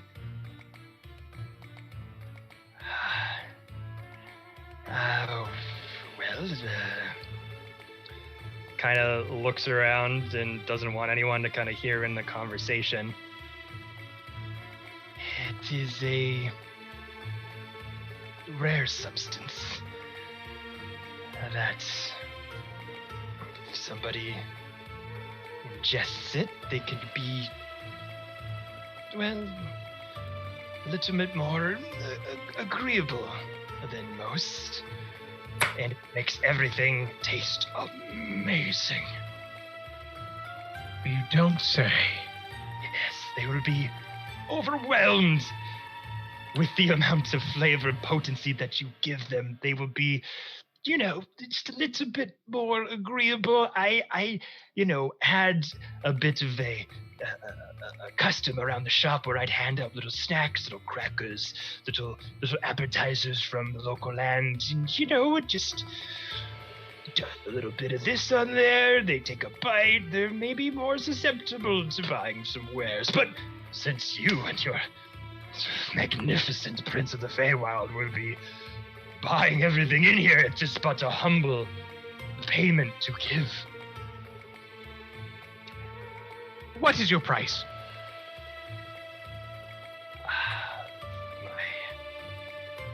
My price? No one's asked me. My price. And you see a sword stab him right in the chest. As the blade, covered in his blood, pokes out of his fine material, slinks back behind. And the Goliath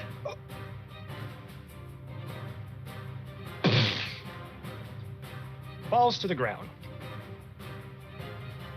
And you see a figure standing behind him.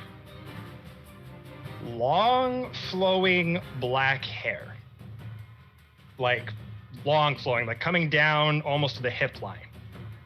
Red end-line tattoos adorning the face, around the facial structures, around the cheek, under the cheekbones, kind of coming down from the sides of the corners of the eyes, drooping down in like dagger-like formations, adorning his own sort of style of desert wear, but inlined with red dragon scales and outlined with gold. As the sword is taken down from the midriff of the Goliath, throws the blood off the blade as it sheens and glides once more, and puts the thin katana-like blade back into the scabbard below, and just looks at you. Is the Goliath like dead? Like there is no way He is just seems to be impaled, like he's like doesn't seem to be like killed outright, but is like. Can I use you said like fishing out a potion's a bonus action? Fishing out a potion? Yes. Okay. Can I just like toss him one of my potions of healing? Yeah, sure. So as a bonus action, I'm just gonna hand him a potion of healing without breaking eye contact with whoever just stabbed him in the face, and I say, "Strange. It appears we have company. And Very as the two of you rude. are facing off with this assailant, kind of he's holding the scabbard in one hand, has the blade in the other, and just picks it up. He's like, I never really liked his trinket anyway.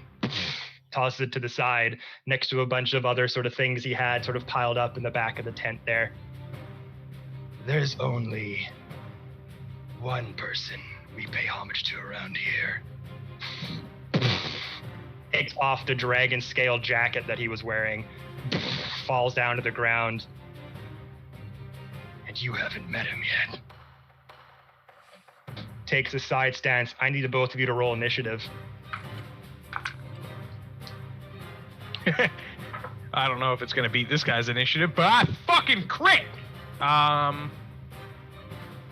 22. 21. Nice, guys. 22, 21. Okay, I'm gonna have the two of you look over to the Roll20 map.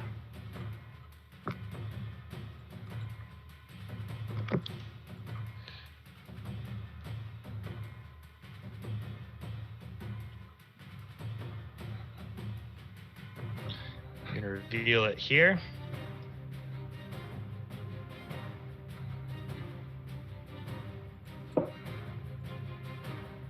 So we'll say the two of you are kind of inside this tent here. And this guy is staring you down here. Okay. What did the two of you get? 22 and 21. Okay.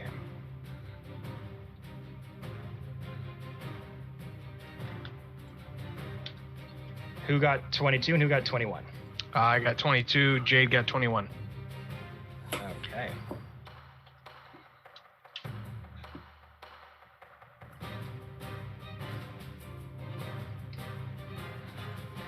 So, as the two of you stand off, and he takes a sort of fighting stance and puts one leg down and just stares at you. Suddenly, off of his back, 4 of these floating metallic long blades suddenly just float out of his back, and he's just staring down at you. And he darts forward for a strike. And he's gonna make an attack at you, Sir Strange.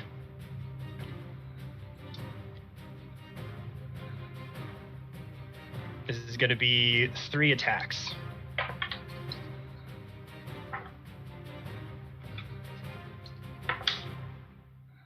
Oh my god, those are terrible. Let me see here. Not too bad, actually.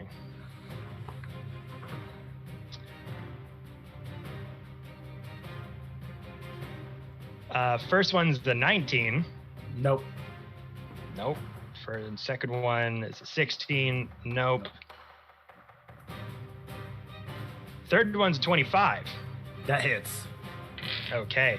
So as this assailant just rushes forward, the 4 sort of floating swords that come off his back just start to slash and try to stab at you through your armor as he just rushes forward and kind of letting these magical swords kind of doing most of the work as he pivots and turns all around.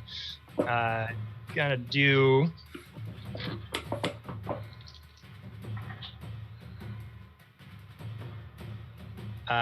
15 slashing plus.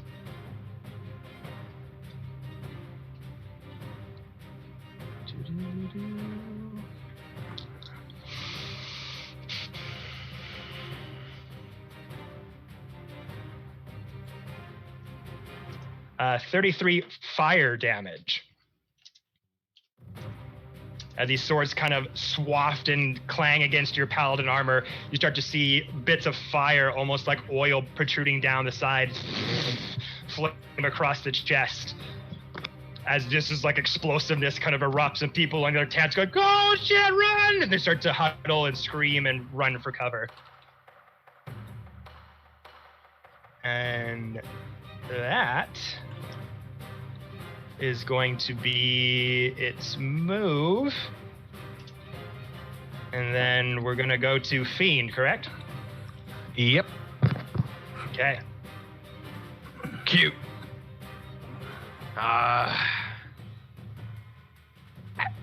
Who are you paying homage to? Deramond. How rude. When I paid him so much on pawn entry. I see he sent me a gift in return. I do like your jacket. I suppose I should have you bow to the King of Fear. As a Hound of Omen appears behind him. Okay. To think. Somebody with extraordinary talents be so foolish as to challenge a god. With disadvantage, make a wisdom saving throw, DC 20.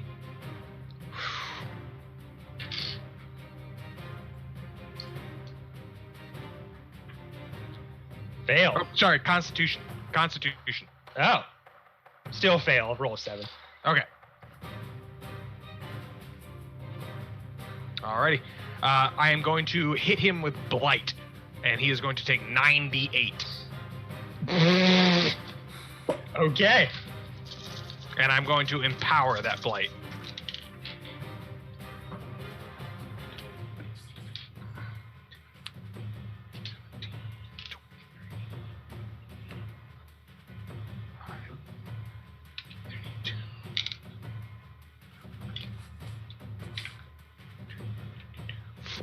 One, 2, 3, 4, 5, 6, 7. 2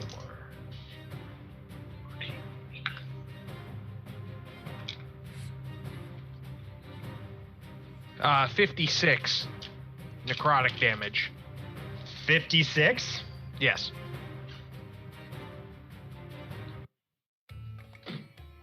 As the floating swords kind of come around, takes one swing at Sir Straight, able to deflect kind of before they can get the sword out of the scabbard. The armor kind of does most of the work as they kind of move and bounce and ricochet some of the attacks. And it looks like this assailant's coming for you next. You just boom, huge blight spell that just sends them flying back through a couple tents and fall to the ground unconscious. And they're kind of wrapped in some of the canvas material behind you.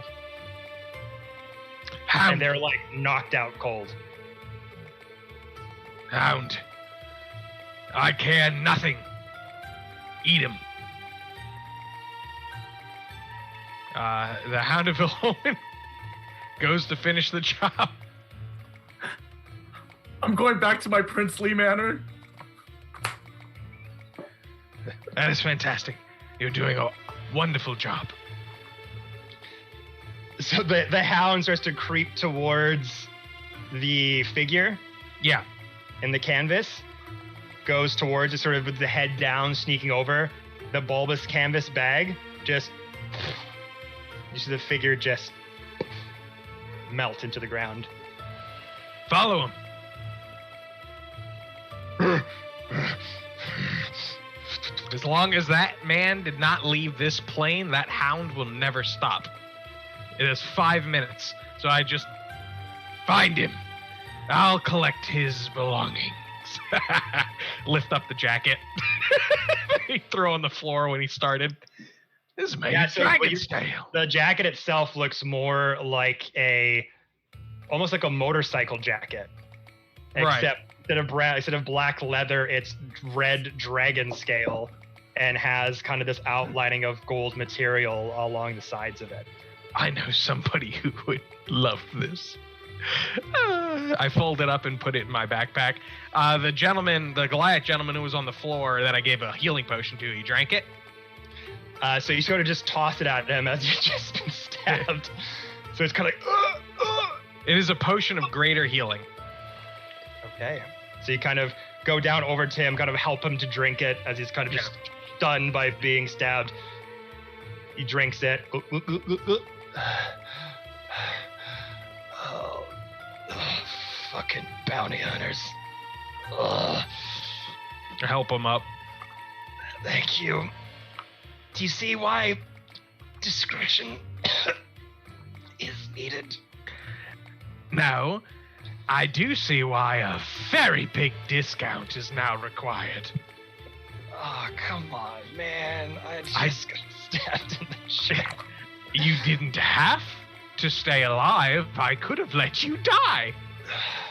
I'm just looking over to like my slightly damaged piece of armor. Yeah. You managed to piss off my prince and damage their armor. We're still doing this. Oh fuck. Yeah, why not, right? Fuck it. Let's just go right down into it. Roll persuasion check, I guess.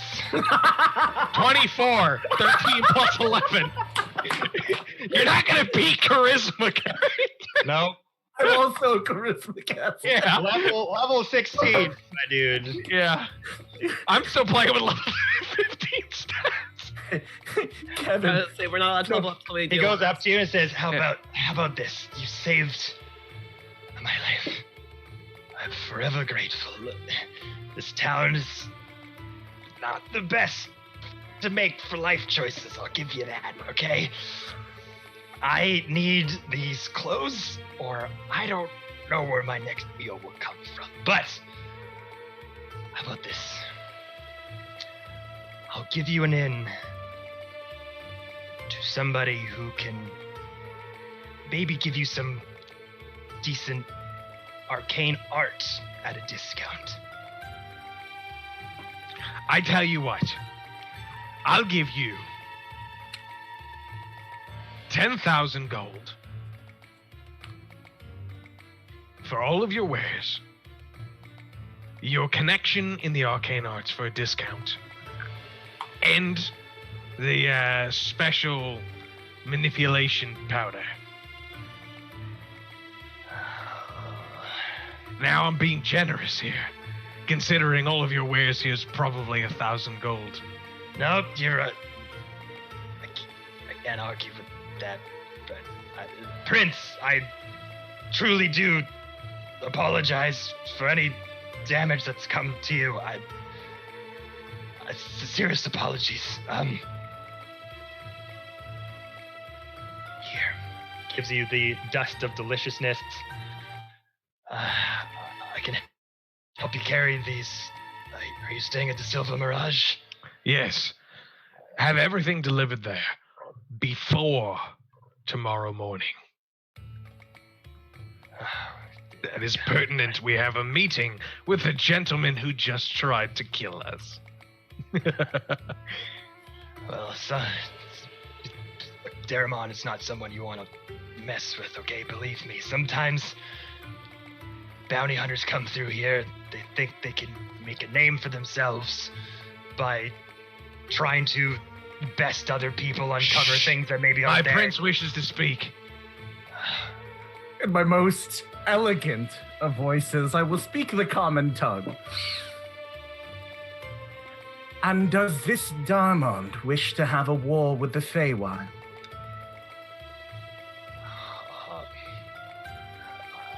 I haven't really had a private audience with them myself. I can't imagine. I mean, I think they like that they're doing their own thing out here. You should be smarter. My prince has a way with words. What they mean is this whole civilization to glass. I'm not going to show any emotion, just... Your sand, glass. Your body's glass. Easy. Of course, yes. I can try to get the message out to him if you like. No. Surprise is ever vigilant for us. Get us the clothes before our meeting with Darmont in 9 hours. I have a friend in East Otanzu. His name's Garrett. Very, very fine with arcane tendencies to tattooing. Phenomenal. Make sure this Garrett has our names precede our arrival. Just make sure That now he's starting to get his breath back after being stabbed. Just be mindful of the duration. This was supposed to be an alert feat. What? He's pointing to his own tattoo? He's pointing to his own tattoo. Oh no! Oh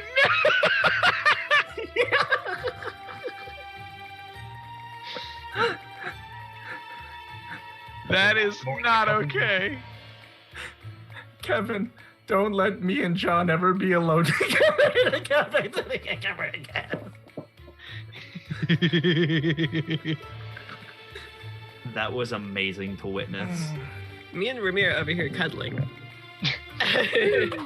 We're over here cuddling. Tarek is being best boy by watching over us, making sure we're safe. I have no idea the shit you two just pulled. Eric, this voice. Right. I suppose maybe we can visit Garrett tomorrow, my prince.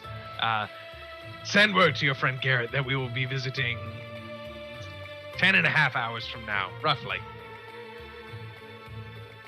10.5 hours? Okay. Kind of starts to stand up upright on his staff. I will deliver the message for you. Thank you for saving my life. Seriously, thank you. No problem. Well, peace be with you, and be careful out there, huh? I'll have the clothes delivered with you in the fortnight. Also, one last word. If you ever see that bounty hunter again, send word to us. If my hound can't find him first and kill him.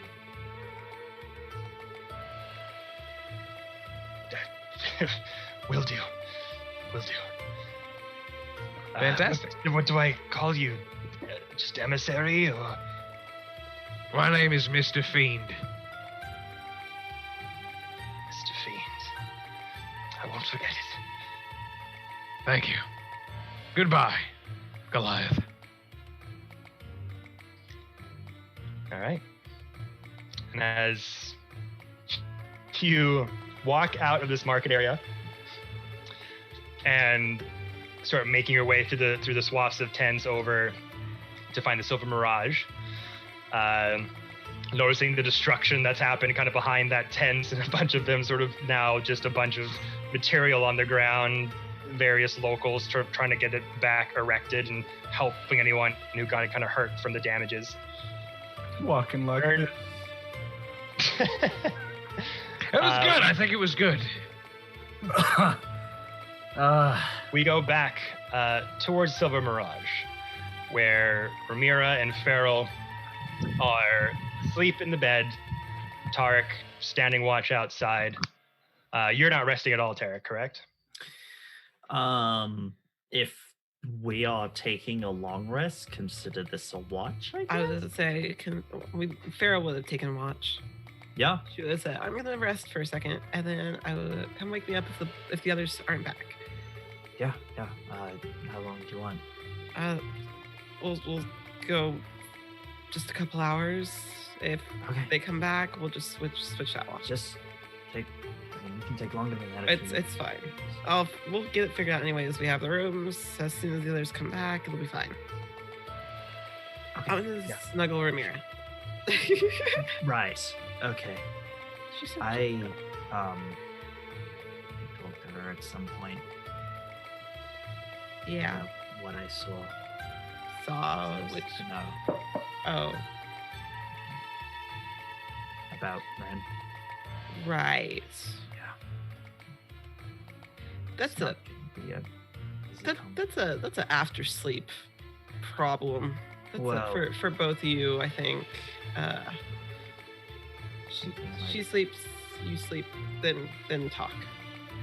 Well, I was thinking of doing it whilst we sleep, if you catch my drift. Yeah, I get that, but maybe let her Just rest. to show her what I saw. You may want her consent for that first. Just put that out there. Yeah. Okay. I'm gonna sleep now. Right. Flop. She just flop. And as you kind of big spoon, little spoon with Ramira Snickles. in the bed, kind of springy. It's not exactly the most like best sleep you've ever gotten. The beds are a bit hard, a little bit noisy, but it'll make do. Tarek standing guard outside in the hallway. And as a couple hours pass by, Oh god.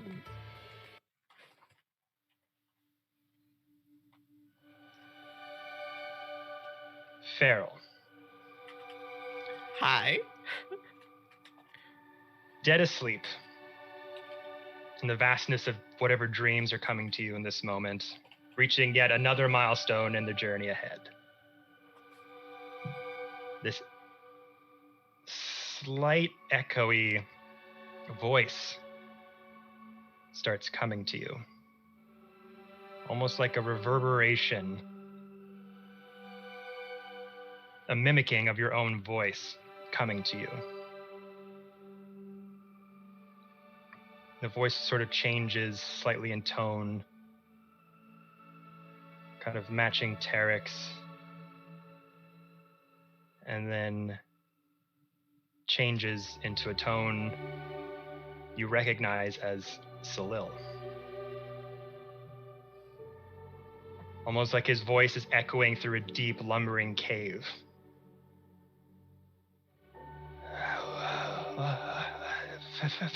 Feywild? How did you get there? They're amassing an army in Asgard. Hunter, watch.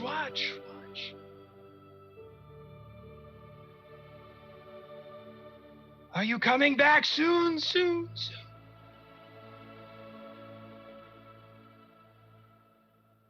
We'll hold the fort until you return. Turn. And over to Tarek. Standing outside the hallway, this familiar reverberance comes into your head, this echoing throughout the caves and tunnels in your mind.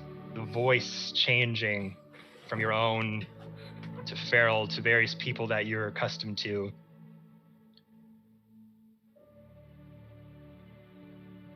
To a voice that you're not entirely familiar with, but feels warm, inviting. A connection that's there.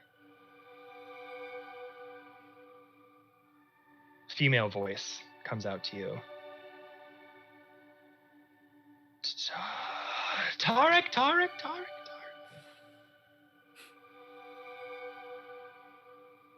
I'm trying to find you.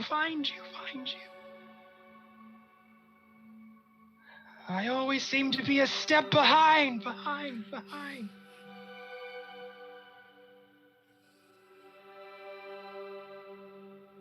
Tarek. I'm in Icewind Dale. Are you still here? Here. How long You is receive about 15 messages it? Yeah. from Nakari as this is basically finally getting the responses from your sending messages in the Feywild are starting to come through like static radio signal. And for your message that you sent was, Nakari, I'm in the Feywild, time travel is differently here. Please message me the same time every night to help me keep track.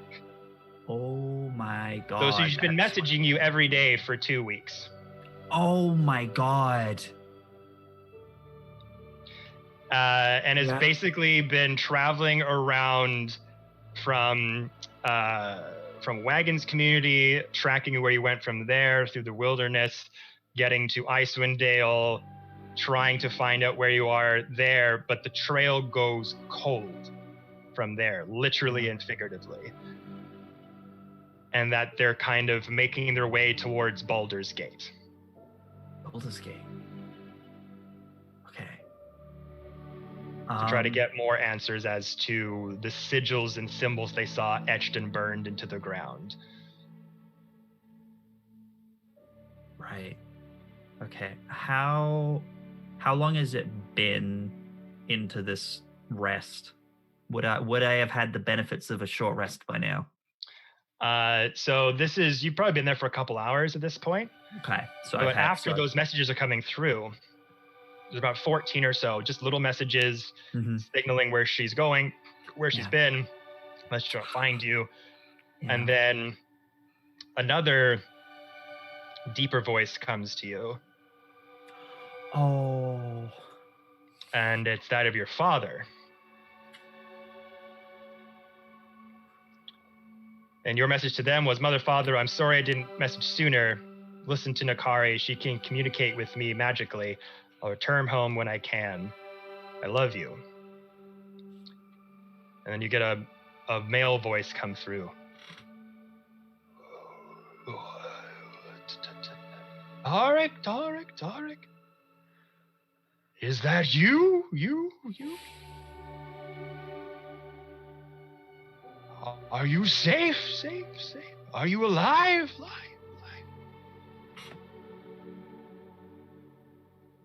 Your sister went looking for you.